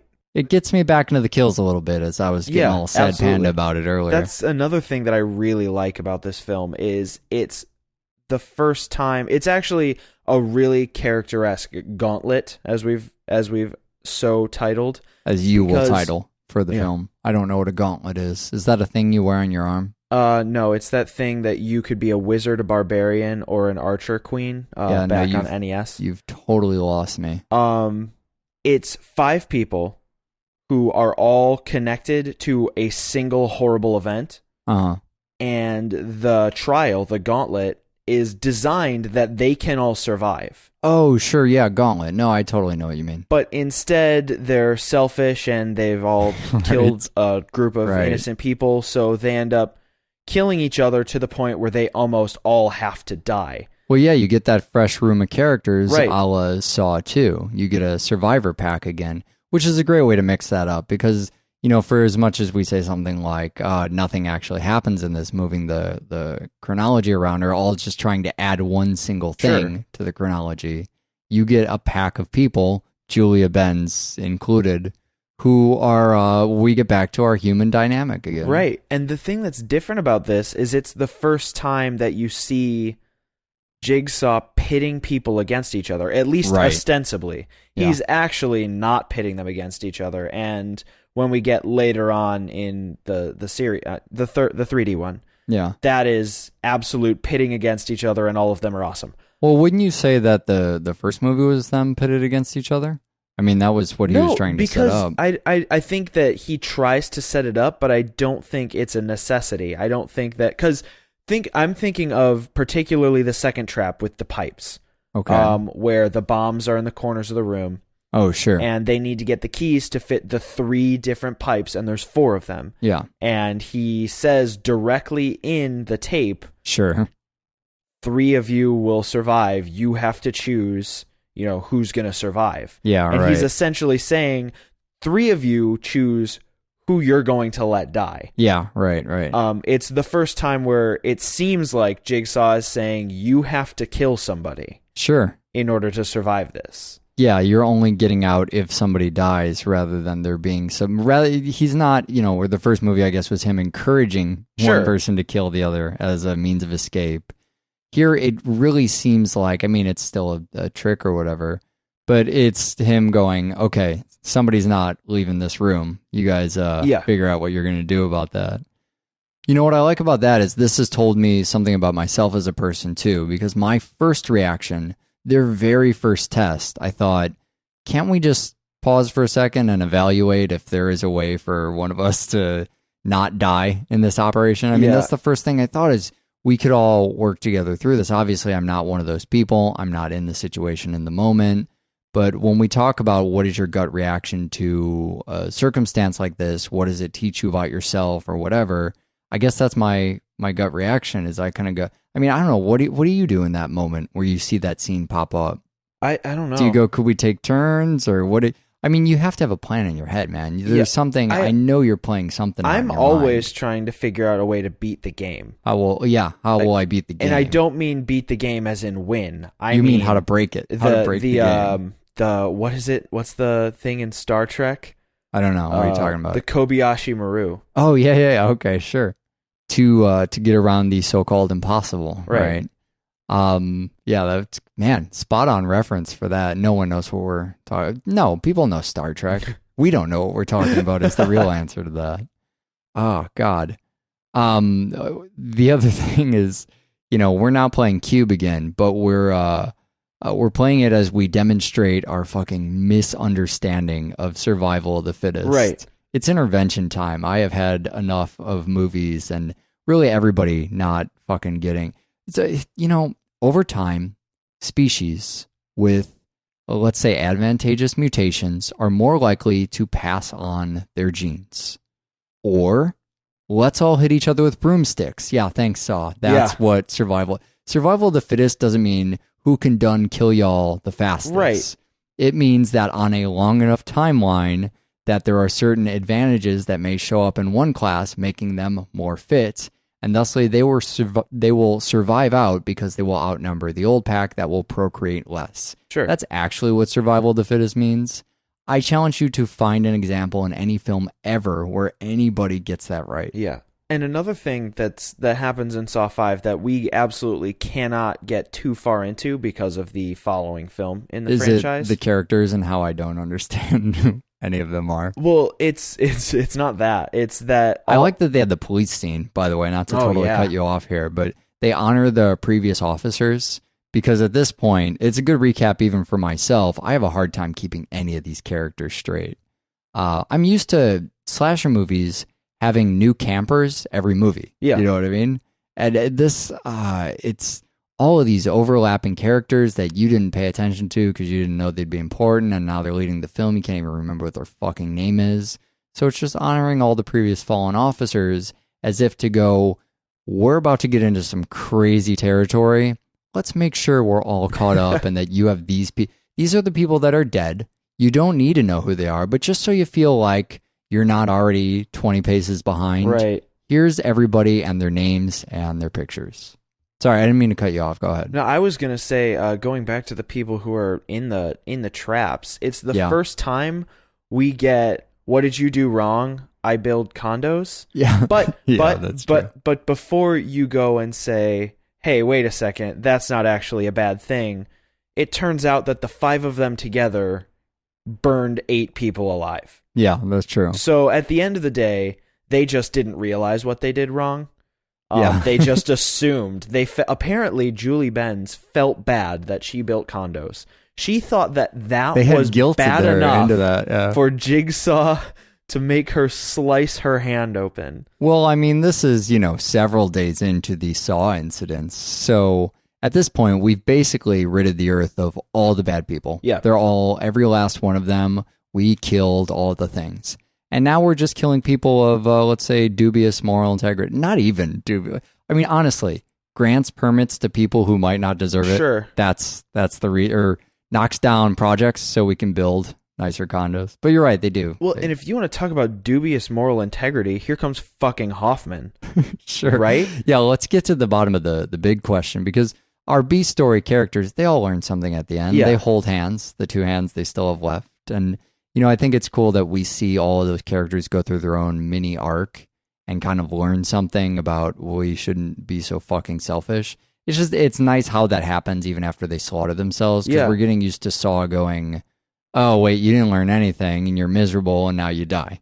Not with our main characters, but with our side characters. Right. So we do something different here. But the bottom of the big question we want to get to is, why is Hoffman such a fucking dick? Yeah, the thing about Hoffman is that, and it's going back to the pendulum trap, Hoffman faked a Jigsaw kill to get revenge. Yeah, right. And then Jigsaw Good takes cover, him under you know. his wing. Yeah. But Hoffman, throughout and to the end of the franchise, is probably just a bad guy. Yeah. It's in I think it's in this film where they're setting up the rack trap from the third film. Yeah. And Hoffman dumps the guy out of the wheelbarrow. Sure. And John says, "That's a human being there." Yeah. And Hoffman says, "You want to watch him get tortured just as much as I do." And it's this disparity between John, who at the very marrow of his bones, cancer-ridden as they may have been, Sure, felt like what he was doing was essentially for the betterment of the individuals and the overall betterment of society. Sure. Hoffman likes to fuck with people. There is something about the time. Maybe it's just the Ben's thing that's she's in the movie, and so I'm thinking about Dexter. Yeah. But this is right about the time Dexter's hitting it big, right? Yeah. Somewhere around this year. Or at least certainly in the years to follow. And people are, now the kind of things we might compare this franchise to aren't things that came before it, but things that are also becoming very popular. Dexter is a show where we have a kind of righteous killer taking the law into his own hands. Certainly not a new premise. By vigilantism, I mean, come on. We've covered movies back from the 60s and 70s about that stuff. But doing it in a style where, and I guess I'm thinking about it in this movie because we have the fake kill, and that's kind of a Dexter thing that shows up every once in a while, somebody masquerading as another killer or whatever. There's a couple Dexter tie-ins that we've kind of gotten up to this point. There is something to that, something to an audience wanting to show up and see people pay. That's just kind of what's in with horror at this time. It's something that, Bousman's group worked on, but this is, I think his name is David Hackle. Yeah. The guy who directed this movie. He's the middle guy. Yeah, he's kind of the one-off. He just had this film, but he was doing second unit for Bousman's movies. He did the second unit directing on all the Bousman stuff for Saw, anyways. But he also did the set design and that for Repo.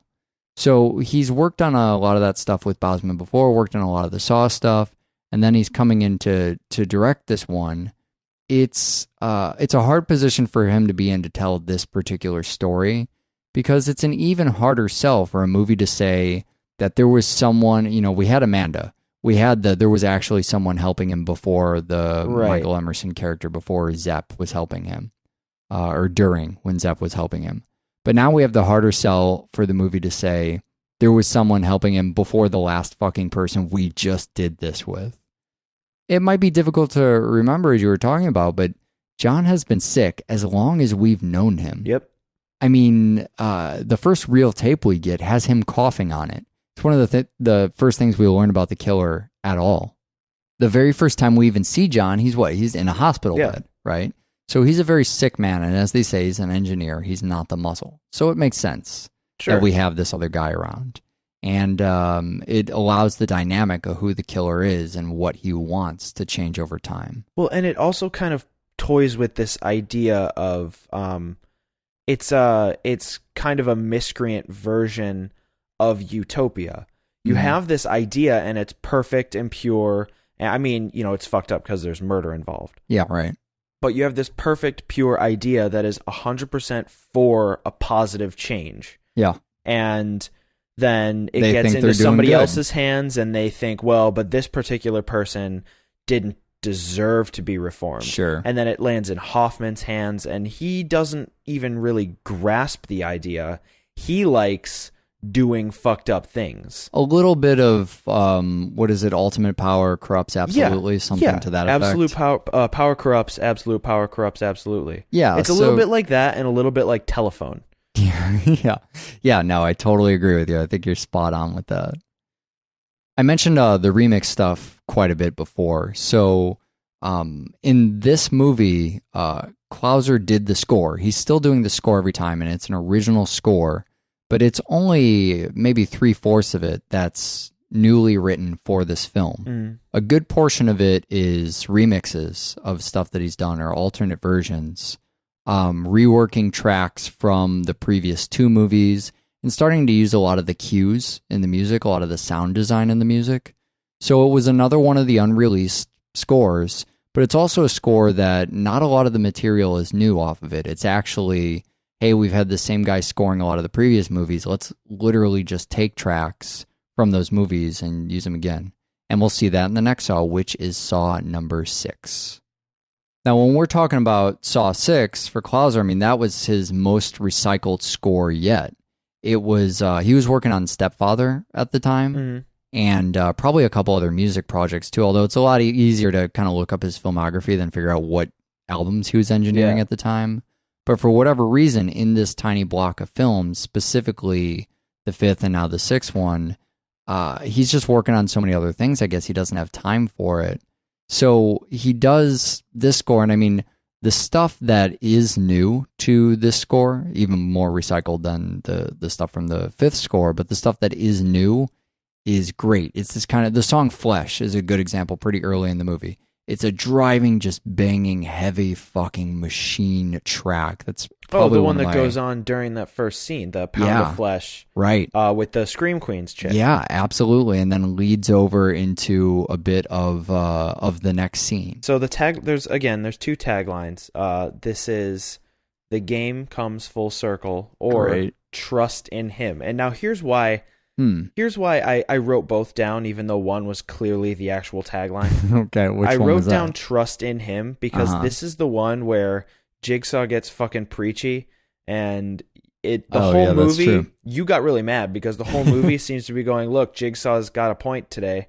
Yeah, today Jigsaw's making a point, but it's the wrong point. But before we get into the politics and the ethics of the twisted, disgusting world that is insurance. Yeah, which the movie's just begging us to talk about, right? It would love to have a dialogue about that. I want to talk about James Gunn. Yeah, James Gunn. Wait, what? So, in the summer before Saw 6 came out, there was a show on VH1 called Scream Queens. Okay. And I don't know if anybody watched it. It was really short-lived. So what is this? 6 episodes. It was Scream a combination of... It's like a reality TV thing? It was reality TV / game show. It was kind of a mix of The Bachelor and Fear Factor. Okay. The show, when they began, they had maybe 10 to 12 different girls who were all trying out to be the next Scream Queen. They were going to have a role in the new Saw movie. And they had 3 judges / coaches. And there was, their acting coach and their screaming coach. And then James Gunn was just a director who would come up with scenes, torture these girls, and make them act through scary shit. Oh, beautiful. The one scene that I always remember is he has these 2 girls. He would pair them up, and they would memorize their lines, and they would get in a tent. And they would have a cute, sexy, hot, slasher-style slumber party. And then cockroaches. They would dump hundreds and hundreds of cockroaches. And these girls had to act scared, but also still stick their lines and nail all their blocking. Yeah. Cockroaches is perfect because that's that was Fear Factor, right? That's when Joe Rogan isn't being a nut and going on about a moon hoax or the world being a paramecium. Smacked down by Phil Plait. I think Penn and Teller were on Fear Factor, and they're famous for all their cockroach bits. So this was kind of a reality TV game show thing where they were trying to find, I suppose, the next Scream Queen, or they were going to guarantee placement in a film for a Scream Queen. And the winner was the girl who cut off her arm in the Pound of Flesh who just gets intro. better and better in this movie. She is such a great role. Yeah. She's the first person to stand up and go, how the fuck am I supposed to learn from this? My arm is missing. Yeah, right. Fuck you. Yeah, that's my favorite scene that she does. I think she's fantastic in that. But now, okay, I know this film does deal a lot with the healthcare issue. Well, holy crap, do we have a zeitgeist film. I mean, if you ever wanted to talk about the horror zeitgeist and what's going on and what draws people to cinema and what is it talking about, this film dates itself so much to a specific time and place. is talking about the issues that it elects to speak of are the housing crisis and the evil people that cause that, right? By loaning out more, what was that? The subprime mortgage loan. The idea that you borrowed way more money to people than they could possibly afford. Right. Because as a lender, you're a salesperson and you have a quota to meet. And all that's probably true, but who cares what I think about that? I don't know anything about mortgage lending, housing bubble. I don't even know the name of the fucking thing we're talking about. So it touches on that a little bit in a pretty obvious way, but it also talks about healthcare quite a bit. It's got this view of healthcare that's based off John's own senile alarmist view of the kind of the lefty view of the healthcare industry. It just, I mean, man, it makes me nuts. And I'd let it go, but the movie refuses to. Yeah. It really, it's dying to, it's kind of, when someone starts that conversation with you and you clearly, I don't know if you find yourself in this position as often as I do, but I'll enter into a lot of conversations with people I just have to interface with for whatever reason, where they'll bring up something and in my head I'll go, don't go into this. Someone brought up 9/11 conspiracies the other day and how you just read the facts and it'll all become obvious. And at the time and place we were in, I was working on a project with this particular individual and we were working on something fairly challenging. And so I was thinking, wrong time to do this, but I couldn't help myself because it's not the truth. It's fucking misinformation. So I had to get into it. And so that's how I feel about this movie. I'm like, oh man, I'm enjoying a good stretch. Don't talk to me about how the healthcare industry is full of villains who are sentencing people to death, because whether you are for, against, or think that false dichotomies of two things are stupid regarding the healthcare industry, or whether or not you can choose to live or die. Yeah. The clue there is that false dichotomies. That's the one that's the big thumbs up. Is it's not all or nothing. But I just kept thinking, movie. Come on, movie. We don't have to go down this path. We don't have to talk about this. It's not about is healthcare a good idea or bad idea or whatever, because there's opinions you could have on that. Sure. But the movie just keeps going. People who work in the healthcare industry it's kind of like the view that a lot of people share on lawyers, that they're all evil. Yeah. That they're the worst kind of person. They're sentencing people to death. What's really bizarre about this movie is that it could juxtapose Jigsaw against the health insurance people. It could go, look, Jigsaw kills people by forcing them into situations where they can't possibly get out of. Healthcare people force, even if it did that. Yeah, I see what you're saying. That's making a point. But instead, it uses the saw mechanic to make the health insurance guy kill people. It's just going, here's an example of what you are actually doing. You're killing this person. Sure. You're killing these people. But it does have one of my favorite traps, which is the fucking carousel. Yeah. That's one of the most iconic things, I think, from the franchise. There's a poster with the carousel on it, and it goes on. I mean, that trap it's almost miserable again because of how long it goes on and how much you start to feel for those people. I mean, this gets back into the kind of misery that the movie is clearly aiming for, of just at that point, you want to feel the doctor's suffering. You're supposed to. It's a strange mechanic because Jigsaw is a villain, but also the doctor is a villain. Sure. The thing. So if I didn't explain this very well, just the thing that kind of made me crazy about it is you have an insurance company, and the idea is that people sign up for insurance. And while there's a lot of nonsense that goes around in the insurance industry, and there needs to be a lot of reform, as with any business. The basic premise is that it's a business. You pay them for insurance, like you pay for a warranty to fucking anything, and you pay in a little bit every paycheck or every month or whatever. And then when you get sick or something bad happens to you, they're a giant place with a bunch of fucking money, and they give it to you and you get your operation. So there's a very cynical portrayal of that industry, and there's a lot of bad that goes on in that industry. But the movie kind of treats the industry like it's their job, it's their civic duty to save everything. Right. Like, it's not a business. that you signed up for electively or have a choice in going to another one for. Yeah. Instead, it's a place that robbed you by force of all your money and then decided that you were too big of a risk, so it's not going to pay for your operation, and then just sentenced you to death. Well, and it makes it easy to hate them because they keep referring to the formula, which is right. just an easy way for them to write off the actual company policy. Yeah. I mean, that place wouldn't exist as a business if they didn't have some kind, to just keep going back to that formula, like, oh God, I don't know. I'm sorry. I won't get into a big thing about it. I just don't like the portrayal as evil human beings whose sole purpose is to discount human life in order to make a bottom dollar profit, because that's such a oversimple. Like anything, if you oversimplify it, you come out looking like a complete moron who doesn't know what they're talking about. But so we have an evil doctor. We who's right next to our evil Jigsaw. But I like your way of looking at it.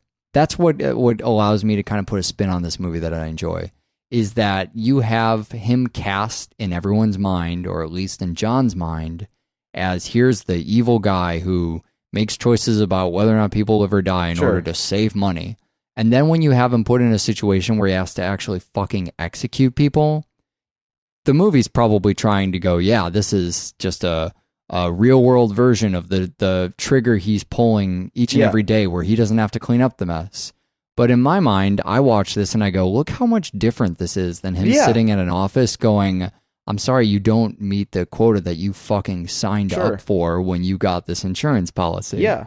So, I find that way of, and obviously I'm just making it up on my own, but it's that way of making me respect the movie again. Yeah. And kind of go, oh yeah, you're saying these are two very different things when you have people on a fucking carousel, you're pointing guns in their mouths. Well, and then there's the other aspect of the movie, which, again, these Saw movies are so dense that you forget that there's second and third layers. Sure. This is the movie where Jill tries to kill Hoffman. Oh yeah, there's that This is the movie where you find out that it's in John's dying will to have Hoffman offed and taken care of. Oh yeah, we're still doing crazy flashback stuff. We're relating current events to previous events. They're getting real good at that. And this is the one where they put Hoffman in the reverse bear trap and he rips his mouth open, but he manages to get away.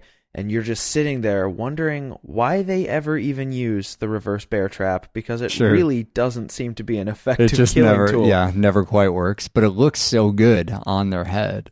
It's, man, going back through and doing those little backstories, this is another great advantage of the year after year films, is that you don't have to do, when we think of any other franchise where we go back and we do a flashback, we have to really play some games, makeup-wise, effect-wise, in order to go back and sell it. The kind of things where, we did, what was the movie, the ice cream thing, has the temporal gates. Whoa, what? Phantasm. Yes. Yeah, where it starts to get really weird, and then they try and go back and retcon stuff and use older footage and all this weird stuff. And they do a good job there for total separate reasons we don't need to discuss now, we discussed then. But a lot of times when you try and match up, okay, it was 10, 15, maybe 20 years ago, match up the makeup, get the actors back, do all this crazy stuff, Saw never has to worry about that. These come out year after year. Yeah. That's it. Everybody looks the same. If you want to make your actor look like they were in a scene from 3 years ago, it's really not that hard, especially with the Bousman Repo Vision filter, the kind of blown out soft focus highlight thing. It becomes very, very easy to make it look seamless, like the characters were there all the time, and to do all this crazy flashback stuff. So you totally believe that. The person who's bringing that through to this movie is the new director, the director of the last two films, Kevin. What was his last name again? Grudert. God, I have it written in front of me. I just can't. We already mentioned him as the editor for the previous 5 films. Yeah, he did those films. He also did, one I forgot to mention, Jeremy Casson, longtime listener of the show, longtime listener, every time caller, I think. He got his start as an editor and edited a lot of his own films. We talked about him a lot on the Attic Expeditions. Yeah, Wizard of Gore. He did a movie called The Thirst that Kevin actually did the editing for, which was pretty amazing to see all these obscure movies kind of in his back catalog and Kevin's back catalog, and then go, oh yeah, Jeremy Caston's The Thirst. That's how about that? Small fucking world. But he didn't edit.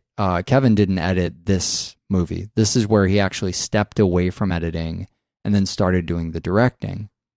And, I bring his name up because where a lot of the rationale for the story fails, and you get Jigsaw like monologuing in the insurance claims office and all this ridiculous shit, the traps more than make up for it. I mean, you mentioned the carousel thing and the failed bear trap. The one that I think is one of the greatest is that steam trap. The steam maze? Yeah, and I don't like it just so much for the fact it is a steam maze and it's, that fucking modern warfare level or whatever. But it's the push-pull relationship that we usually get between a couple characters. Here we have in a teamwork fashion. It's these two characters trying to help one another. A redeeming moment for our insurance claims agent, to be sure. But, at the end, obviously, we get a bit of a turn on that. Before that moment, instead of going, you have to lose so that I can win, both of their immediate reaction is, oh, I'll help you so you'll help me. Wait, do you want to do it the other? Yeah. Oh, we're both people. We're both real life human beings. We have to get out of this. How about I endure a little pain so you can endure a little pain, and let's go for this. And then the fact they get to the end, and rather than, it's kind of the flip side of what they usually do, or not every time, but sometimes what they'll do is two people compete against each other and then ultimately team up. We just saw that. We'll see that again, in the next film. Instead, we have two people who team up, get to the end, and then one gets some new information and goes, whoa, fuck that guy. I have to do this to live, which is the exciting climactic spot you want to end in. But I think the much more believable kind of, you and I have talked about, being pacifists. The one time we may be able to commit harm, maybe not even then, is to save ourselves. Sure. So it's so believable and really endearing to see these two people work together to get through this maze, get to the end, and one has to make that emergency split-second decision of, okay, you've gotten to the end. You need a key. It's inside that guy's torso. Yeah. And she goes, fuck this. I don't have time. Get me inside your torso. And he even kind of talks her out of it, and then she explodes. The other thing I love is you've talked about this briefly, but we haven't really mentioned this in the franchise yet. There is literally a live or die switch. Is this is my favorite because it's not a fucking trap. It's just a switch that says live or die. And I say favorite in a way, again, that kind of makes me nuts. It's just, so they have a switch on the wall. They can choose to throw it and they kill the subject. Now, before we really pull this one apart, so to speak, I want to, what is usually the choice that people are faced with in this movie? Break this choice down for me. The choice that this is so funny to me because this is always what happens. Essentially faces people with is, I'll just do a hypothetical. Sure. Hi Eric, I want you to play a game. I'm sorry, I have to modulate your voice so it's down an octave. We'll try this again. This movie it has the audio version of the CSI photo enhance. But the opposite, where in CSI it's always, click enhance and it looks easy, but in reality it's hard, near impossible. Sure. Getting better. This movie has, the audio, it makes their voice so crazy we can't get through it. They have all this advanced software. All they're doing is lowering the pitch, and they're not even doing it that well. Sometimes it warps in and out. The crazy software you need in order to do this is called GarageBand, and it comes for free on your fucking computer. The crazy plugin they need is Pitch Shifter. I mean, a child could use it. Yeah. You open it, and you go, pitch goes down, and you pull a lever. So if you want to try that again, and I'll just knock you down an octave here. Eric, I want to play a game. Yeah, a game. Go on. Et cetera, et cetera, et cetera. Okay, good. Then it's always something very eloquently stated, something along the lines of poetic. You are now faced with the choice to capitalize on a situation that was once left alone to you. Will you execute the man who executed your dreams the way your father did when you were a 4-year-old? Good choice. Or what's the other choice? Or not. Oh, I'm sorry. The choice is yours. So on the one hand, I could murder this man in this trap like scenario, or what's plan B? Leave. Oh, I could just bail. I could just take off. Great, yeah. Even, okay, so the thing I'm about to arrive to is this thing where no one needs to die. It's just arbitrary. But before that, even in a trap where it's you versus the other guy, let's take that most typical example we don't even really see a lot in the franchise, just you versus another man. It's always stated as this big poetic thing. You could choose to kill him, or, don't choose that. That's okay, too. Yeah. Almost in a disappointed way, like clearly you know which one he wants you to pick. Yeah, it's a loaded question. It's this big elaborate, hey, you could pick this surprising thing in this beautiful box. What's behind this door number 1 over here? Or, I don't know, door B, probably a mule or something. Don't worry about it. So in the live or die switch, it's just, hey, this man killed you think that's the big insurance fucking thing coming back that I hate. This man sentenced your husband, your father, to death. So your choice here is you can flip the switch and kill him, or not flip the switch and don't kill him. Maybe I'm boiling this down too much, but their own survival does not seem dependent on whether or not they flip the switch. So they just have the decision on whether to flip the switch. It's presented to them as a decision, but this isn't a real choice. This isn't an opportunity for them. This is a choice you literally have every second of your life. There's no reason not to let him live. We're in a position right now where I'm sitting across from you in our studio. We're podcasting. Now you have the choice. I could just kill you right now. To kill me or to not. Right. And when we're done podcasting, you'll have the choice to kill me then, or to not. I'm basically the option is always just kill or don't do it, right? Right. So when they were in the claims office and their father was sentenced to death, they could have taken out a gun and shot him. Yeah. They didn't need Jigsaw to make that choice. It turns out you can kill anyone at any time. That is always a choice you have. And thankfully, most people make the decision not to every second of the day for their entire lives. That shows what a great species we are, that we don't just wander around raping and killing everyone. But Jigsaw presents this, and by merely stating the question, suddenly they go, oh, a unique opportunity. I'm going to kill you. Yeah. As if they couldn't just do that. They could let him wander free. Everyone could get outside. The FBI could come and, of course, put the warm blanket on you that, when you're rescued from a situation like this, you need. And put him in the ambulance and then kill him. I guess maybe they get off scot-free because it looks like a jigsaw puzzle. Thing. They can just make an excuse for it. But that's just getting away with murder. It's still murder. They don't have the clear conscience of it was me or him. Right. Which is just evil. I mean, aside from painting, the other people to look evil, the fact the movie kind of goes, yeah, didn't he deserve it? He sentenced him to die. It's that tying together of the stupid switch idea and the health insurance idea. It's just so fucking evil. So Patrick Melton and Marcus Dunstan are obviously still writing for it. They're you can see the progress of their, shoehorning political issues and so forth in. But they're also paying off a lot of things they set up in the previous films. It's what starts to make the Saw franchise look a lot, feel a lot more like serialized television. Yep, exactly. Which had really hit full stride by this time. We were talking about Dexter or whatever. But at this point, we mentioned Lost earlier. The first Saw kind of coming before Michael Emerson's big thing on Lost.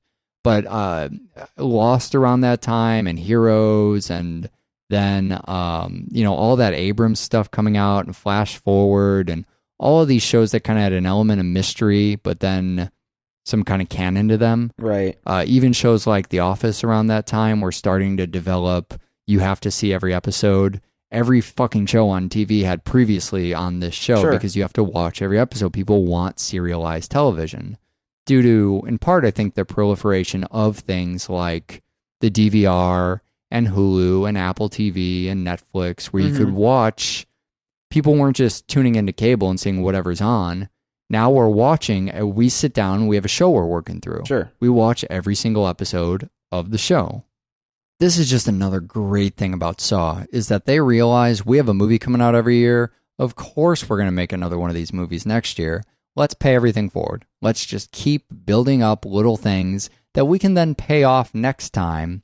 They're cooked right into the plot of the movie. They're cooked right into, the kind of, it's almost their own C story. There's an A story, which is Jigsaw and canon.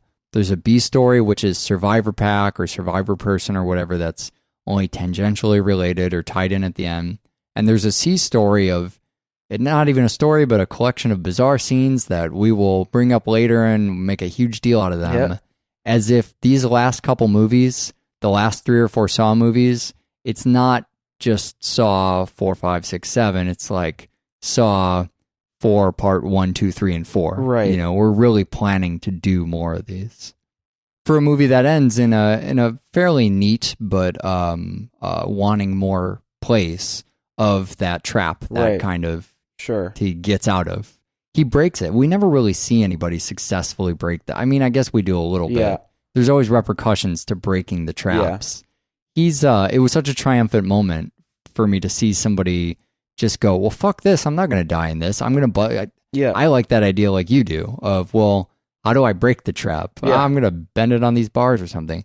And the way they shoot, you know, all the doors close in that little door closing montage of, hey, look at all the scenes we've compiled. And then just that jaw agape yelling up at the sky. It's a pretty boss shot to just title card end. And then the last one, and it's almost bittersweet. I'm sad we're at the end, but God, I love the 7th Saw movie. The 7th Saw movie entitled Saw the Final Chapter, not Saw 7. I'm sorry. What? What? I'm sorry, what? It's called Saw the Final Chapter, or I was just taking a drink of my water. You mean I would also accept Saw 3D. the 7th Saw movie, how could the tagline just be 3D? That's doesn't not make the sense. tagline. How could the tagline just be the final chapter? That's not the tagline either. So the movie's called Saw 7. No. It's none of You're those things. breaking my heart. I'm What do sorry. But I like this movie so much. How It's could so it do me good. wrong? I don't know. The first Saw 1 through 6 are called Saw 1 through 6. They all use Roman numerals. Same font. What are you bringing me here? It's called Saw the Final Chapter, which I'm if sorry. it is, There was an alternate though. There was an alternate. Let's get rid. Saw the Final Chapter sucks. What was the other? You said that and I didn't even hear the alternate. Give me the other one. Saw 3D. No. Let's go back. Let's go back to Saw the Final Wow. All right. That's fine. It's called Saw 7. That's what I'm going to call it. Okay. Like I do every other. Let's revert to plan B, which is ignore the actual title. Call it the name of the movie with the number. Okay, sounds good. I don't know how I ever made it through Friday the 13th. Yeah, so this is the last one, and it gives it a last little title, and it's in 3D apparently. It is in 3D. But that's it's in eye-popping 3D. Oh my It's God. in mind-blowing 3D. Oh, good. It's in These are very, very what is that? violent. eye-popping, mind-blowing, and I didn't write down the third one, but it was in 3 different types of 3D. Heart pounding 3D. Thank you. I just made that up. I don't know. It was heart-pounding, but there was also the tagline of "The traps come alive." The trap, right? Because it's in 3D. Right. This is a movie by William Castle. So you Remember William Castle, by the way. You talk. That's the only mistake this movie makes is the title. Everything else, I want to go on record. Everything else about this movie true. is brilliant and beautiful. And me and Saw 7 are getting along so much better. There's just, we have this opening kill where we have actual choice. It's not the fake choice we were talking about. Someone we're seeing in the moment is manipulating other people for evil purposes. That's, going to be punished for it, even on the spot during the trap. It's great. And you talked in the last film about how they leave these open-ended things. Mm-hmm. And the thing that I find so bizarre and so fantastic about the last Saw movie is that after Saw, the first film, you never see Dr. Lawrence Gordon again. Right. Until the last film. They're clearly waiting to pull that back out. Yeah, right. They could have blown their load on that way back. Yeah, Saw they 4. could've. Sure. But instead they wait and go, that guy who went through hell, sure, he comes back. You forget he's alive. That's what you want. You have Yeah. so many fucking characters. You forget that guy exists. He comes back in such a fucking fantastic way. I mean, he slow claps. Yeah. He comes back. He comes back for Sitting the final. over by the donut table. That's where you want to be. Yeah, he comes back for the final triple done got pigged. Yeah, it's true. I mean, It's true. he is cleaning up house for everything that everything else that's going on here. Yeah, he comes back. He makes his appearance to the characters in that Survivor circle, where we get Cindy's new storytelling. Cindy is just some new character. She had, turns out, interaction with Jigsaw that we flashed back to. Yeah. It's man, I love the idea of Jigsaw's untold tales. Right. That we have to remember. So for all the craziness that's happening, and you know how we start to think about at this point, Hoffman has been Jigsaw longer than anybody else. That's only to us. The Jigsaw killings were happening. I mean, it's something they talked about in the first movie. People have heard of this. Yeah. This is a thing that has been going on. These movies, I don't want anybody to like take us to task for this because it's probably not true. But I'm going to make the assumption this whole series happens over the scope of like 4 days. Yeah, I think... It really doesn't... There's a gap between the first and second, to be sure. But really, the rest of the movies could all kind of happen the same week, couldn't they? I mean, with the exception of D-Wall's beard in the fourth movie, that's the only chronological discrepancy. I knew there would be a hole in this somewhere. Damn it. But I almost called it Saw 7. Fuck. Saw the final chapter. I'm going to win you over on this. Stars Sean Patrick Flannery, who we've seen in Boondock Saints. Yeah, right.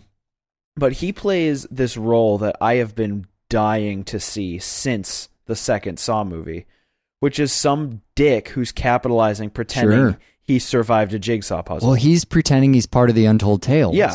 So he says this thing, and that's kind of our first glimpse into Untold Tales is, oh, wait, hold on a second, I don't remember this. There are a lot of characters. The movie had me fooled. Sure. I just went, oh, I guess I forgot about him because there's so many people to keep track of. I didn't write his name down. But he would be the first Untold Tale, and he is full of it. He didn't go through this experience at all. Whereas Cindy did, and they show us what happened to Cindy, and that kind of makes her the Shadows of the Empire to this franchise. She's the little thing that fell between the cracks of the other stories. And man, do I totally dig the idea. Great idea, 8th Saw film is just, or we could start doing the Trick or Treat web series type of thing. Just little one-off things Jigsaw did on this and that day in history that nobody ever talked about. So he's full of it. He didn't actually go through this. And man, I really dig this because it still has that Melton Dunstan bigger purpose feel to it. We're still doing some kind of, I would do them a disservice by calling it activism, but you know what I mean. They're putting their idea. It's something I encourage people to do. Sure. Put your ideas into your movie, no matter how vehemently your audience may disagree with them. That's how we have a marketplace of ideas. That is good. That's a good thing. But this time, they're taking their aim at the self-help industry, at this kind of Oprah book club thing, which is fucking evil. Not like insurance companies that are not actually evil, but just not done very well. Oprah Book Club is actually the ultimate evil. The fucking Secret was on there. We did a whole show with Rebecca goddamn Watson on The Secret and Theodore Rex, which wasn't actually that evil, just about this kind of stuff. So now they're taking their aim at that, and they're also talking about these kind of change your life type events. So they're doing two things simultaneously. They are tearing down an industry of charlatans, or exposing a single fraud in the self-help kind of movement. You know, that, who was that guy that did 1 million little pieces, whatever, South Park lampooned it. That's all you need to know. Guy. Is that Tolly did it 1 million fibers or whatever. And that was kind of happening. And so I think this is kind of a jab at that. But while they're tearing that down, they're building up, well, the idea kind of makes sense. Just like with The Secret. Oh, positive thinking can't be that bad of a thing. Sure. But this particular instance is fraudulent. They're saying life-changing events, not a bad idea, but this guy is full of it. He's just totally making this stuff up. Right. But all these other people, I mean, is there something to the idea that these events might be good for people? Let's raise that question. And for a premise that I thought was so evil before, it's so great and refreshing for me, for these two writers to then come around with what is the total opposite. The total opposite, the best fucking thing ever. This, well, life-changing events kind of invoking this question and tearing down a fraud. I love that. So there's a handful of reasons that Saw 7 is best goddamn thing ever, totally digging it. But we also have Ass Kicking Clouser back, is in full force, really. There's, straight from the beginning. I mean, this score is, it feels the most like the first score, I think. It is it's more modern, it's tighter, it's more grindy, but it gets back to a lot of that re-trigger stuff and does away with a lot of the softer bells and so forth. That, those motifs are still around in the music, but it's a lot more rock. It's a lot more heavy and just tight and metal, and doesn't have any of the remix or the cue stuff. It's full on. You can tell these are compositions, and the score got released too. You can get it. It's awesome. You can buy the fucking thing. You can get, I think it's a 2-disc album or whatever. There's a ton of it, and it's great. And it's one of the many, many ways that I think that Saw 7 ended the series correctly. You already mentioned Lawrence. Sure. We're getting characters coming back. We're ending on a high note. We're getting the kills coming back. Oh my God, are we ever fucking getting the kills coming back? Do you remember the fishhook trap? Yeah. So, geez, that's not even. This fishhook thing is, for me, it's the most notable thing. Oh yeah, the cameos are notable because there's a very A Nightmare on Elm Street kind of bringing back a lot of these actors, and people are coming back through the woodwork too. I mean, I feel so lame because I can't even remember who the fuck everybody is. You're great about this. You're going, hey, there's that person. You remember this obscure person from the Survivor Circle has everybody in it. And I just feel like I'm going senile. I cannot remember anybody. But that's not, for you and I, the most notable thing. The most notable thing is the silent fishhook. The fucking fishhook trap is, of everything in this movie. Of everything in this franchise. Yeah, no, I'm sorry. Of the franchise, and really maybe even the collection of Lionsgate stuff on the show. This is one of our greatest struggles, if not the franchise, of all double featuredom with any kill. You and I have kind of we've been a little sad about how desensitized we've come to the extreme violence, and even as we work through our Asia Rocky stuff, and that stuff starts to get really weird and extreme, we'll end up getting into that and seeing how we do with that stuff.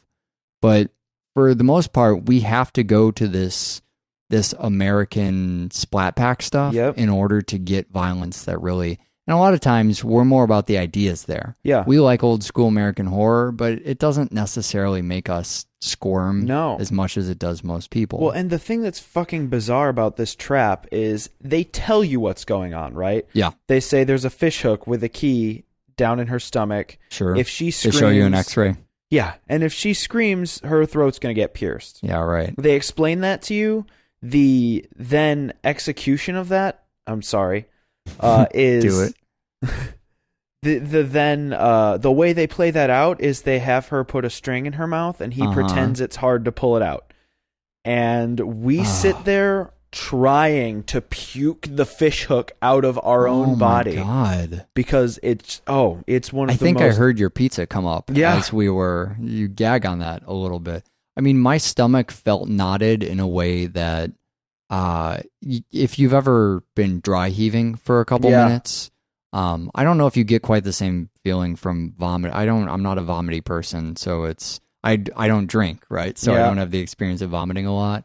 But if you've dry heaved to the point that you've been maybe trying to throw up, say you've been poisoned or something. I get poisoned a lot, but I don't often do drugs or alcohol ever. Your stomach will start to feel like you've been doing crunches or something. Yep. Like it's been flexing this muscle inside. That's literally how I felt watching this. As if my body's been trying to throw up. It just knotted up, probably because the clenched position I was sitting in. And I mean, you know me, when stuff like this happens, it doesn't happen a lot, but I have a tendency to kind of scream and flail at the television. And man, there was an embarrassing amount of me squealing and telling the movie to knock that the fuck off. And that's really weird, juxtaposed against something as fucking blatantly gory as the final reverse bear trap kill. Yeah. When Jill dies, her face splits open. Sure. It's one of the most gory things in the entire fucking franchise. And we're like, whoa, that was crazy. Yeah, right. Well, that's one of the things the movie does is it's kind of gets me back into fun killing mode. Yeah. But then it brings up something like the fishhook trap, And that's when it really, that's when I think it hits one of its best moments of the whole franchise, because I'm back in fun kill mode, but I'm also, we've elevated this into we're doing something. We're evoking an emotion in the audience that, at least for me, and is true of you as well. So that seems like it's not a huge sample, but it's the only host of this show. Yep. It does a great job of, hey, fun kills and all that good stuff. We're not going to get deep or dark or heavy with this, but we are going to do the best job of these goddamn kills, of this kill in particular, invoking a feeling in the audience that you can't get nearly anywhere else. So the question here, we need to kind of, for a moment, just ponder over this, because we're at an interesting point here before we move on to other films in the future and forget about this for all time, as we have a tendency to do when we do so many movies. How the fuck are they doing this? Yeah. Why is it that, so there, it's a string, Michael. It's just you and I could recreate this scene right here in the studio. You put a fish line in your mouth, you put a piece of string in your mouth, and then I pretend to tug on it. It's an optical illusion. And I pretend it hurts. Magic trick, yeah. And then occasionally one person covers the other person's mouth. The movie does add a little blood here and there, but it is probably the least graphic kill of the entire franchise. The franchise doesn't do a lot of cutaway kind of kills, but I mean, it would be, that's the amount of how graphic it is. It's marginally more graphic to an implied cutaway, cut to black and then hear the gunshot type kill. Sure. Yet it hurts us. Why? Why does it do? I how? don't know. It's just because. Is it the idea? I think it's that they set up the idea really well? They tell you what it is, and then by not seeing it, you just have to think about it. Yeah. I guess it's, and the gag reflex, as you're kind of hearing that, you're suffering through that with the characters. It's one of those things where, man, this is a scene to be pondered for a moment, to set aside and to study in the future to figure out. I'm curious, doublefeatureshow@gmail.com, if the audience had as strong a reaction to this as you and I did. But, man, the way that's orchestrated, it just seems like cinematic mastery, the way they've done it. So that got me into full-on I'm loving killing mode. I'm in Jason mode at this point. I think this film has the most fun kills. I mean, it's got a kill that's elevated and doing something artistic, which I love. But I just love seeing the other kills. For the first time since the beginning of the franchise, I had gotten myself out of that rut of, wow, there's a lot of people suffering and being tortured, and I just feel bad for them. And now I am having a blast. You're bashing people in the sleeping bag. It's just great. Loving watching child's play stuff. It's great. Racist Chester Bennington kill all of his white power friends. Yeah, you get a 3D mouth explosion. I mean, you know what else I love before we end off our conversation about this franchise? The feeling that I absolutely love that the Saw movies are so good at is we work so hard to beat the trap. That's the whole scene. You have trap scenes.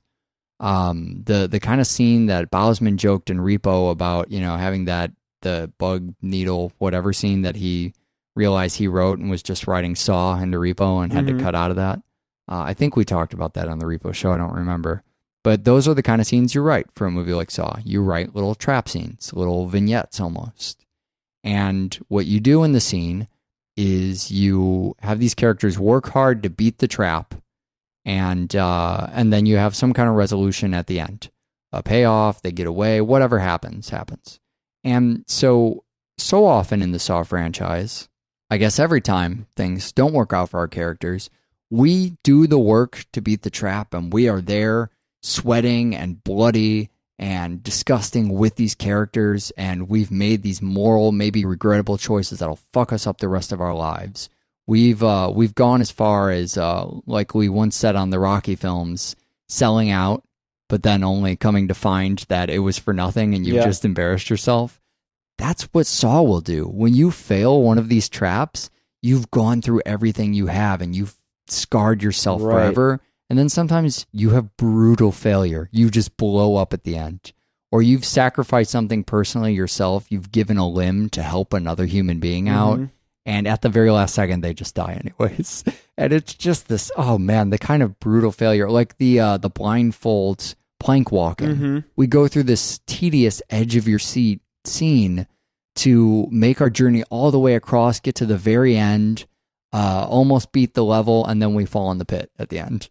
You just go, fuck, really? Really, Saw?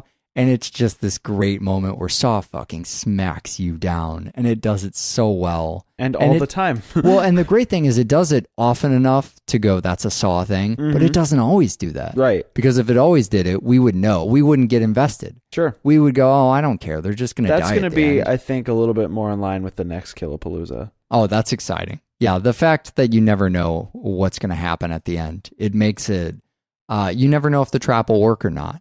And they keep you guessing, and that's great. After 7 films, Saw still surprises. It surprises with its crazy backstory and how dense of a canon it can have, how much is going on at once, and even in the traps, how you never know when you start a trap, really how it's going to end, what you might not expect. Is there a twist on the trap itself, a clue you're not getting? Are all the characters, will no one make it out of the trap? Kind of the exciting thing you find in horror movies. Sometimes we end a horror movie in a spot we like where everybody dies and it's a big failure.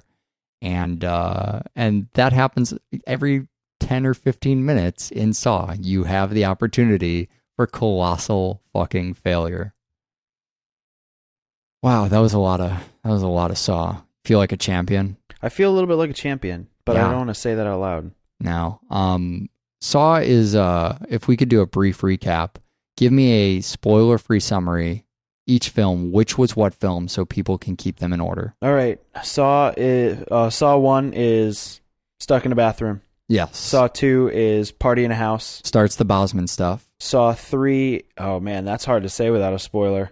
Saw 3 is Angus McFadden. First Gauntlet. Okay, yeah, that's true. Saw 4 is Ice Block. Right, yeah. Saw 5 is... Saw 5 starts new director, the Right. one-off director, And David. that's Hoffman versus Strom. Yeah, that's true. It's also the box one, Yep. is it not? Yeah.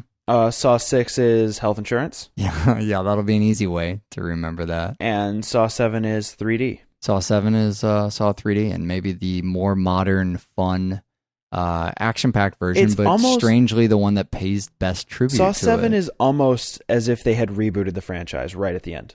Yeah, it's kind of got that. It reminds me of that perfect Freddy versus Jason or Jason absolutely. 10, where you just get this, hey, thanks for watching all the movies right now. It does it maybe even better than any of those. It may be the best thanks for watching the movies because it happens so quick. Mm-hmm. So I'm going to say, now having just watched all the Saw movies, my favorite things are, production-wise, how we have them every year, how notable that is for doing one really the same week of every year, right around Halloween, on Halloween, Friday before Halloween or whatever.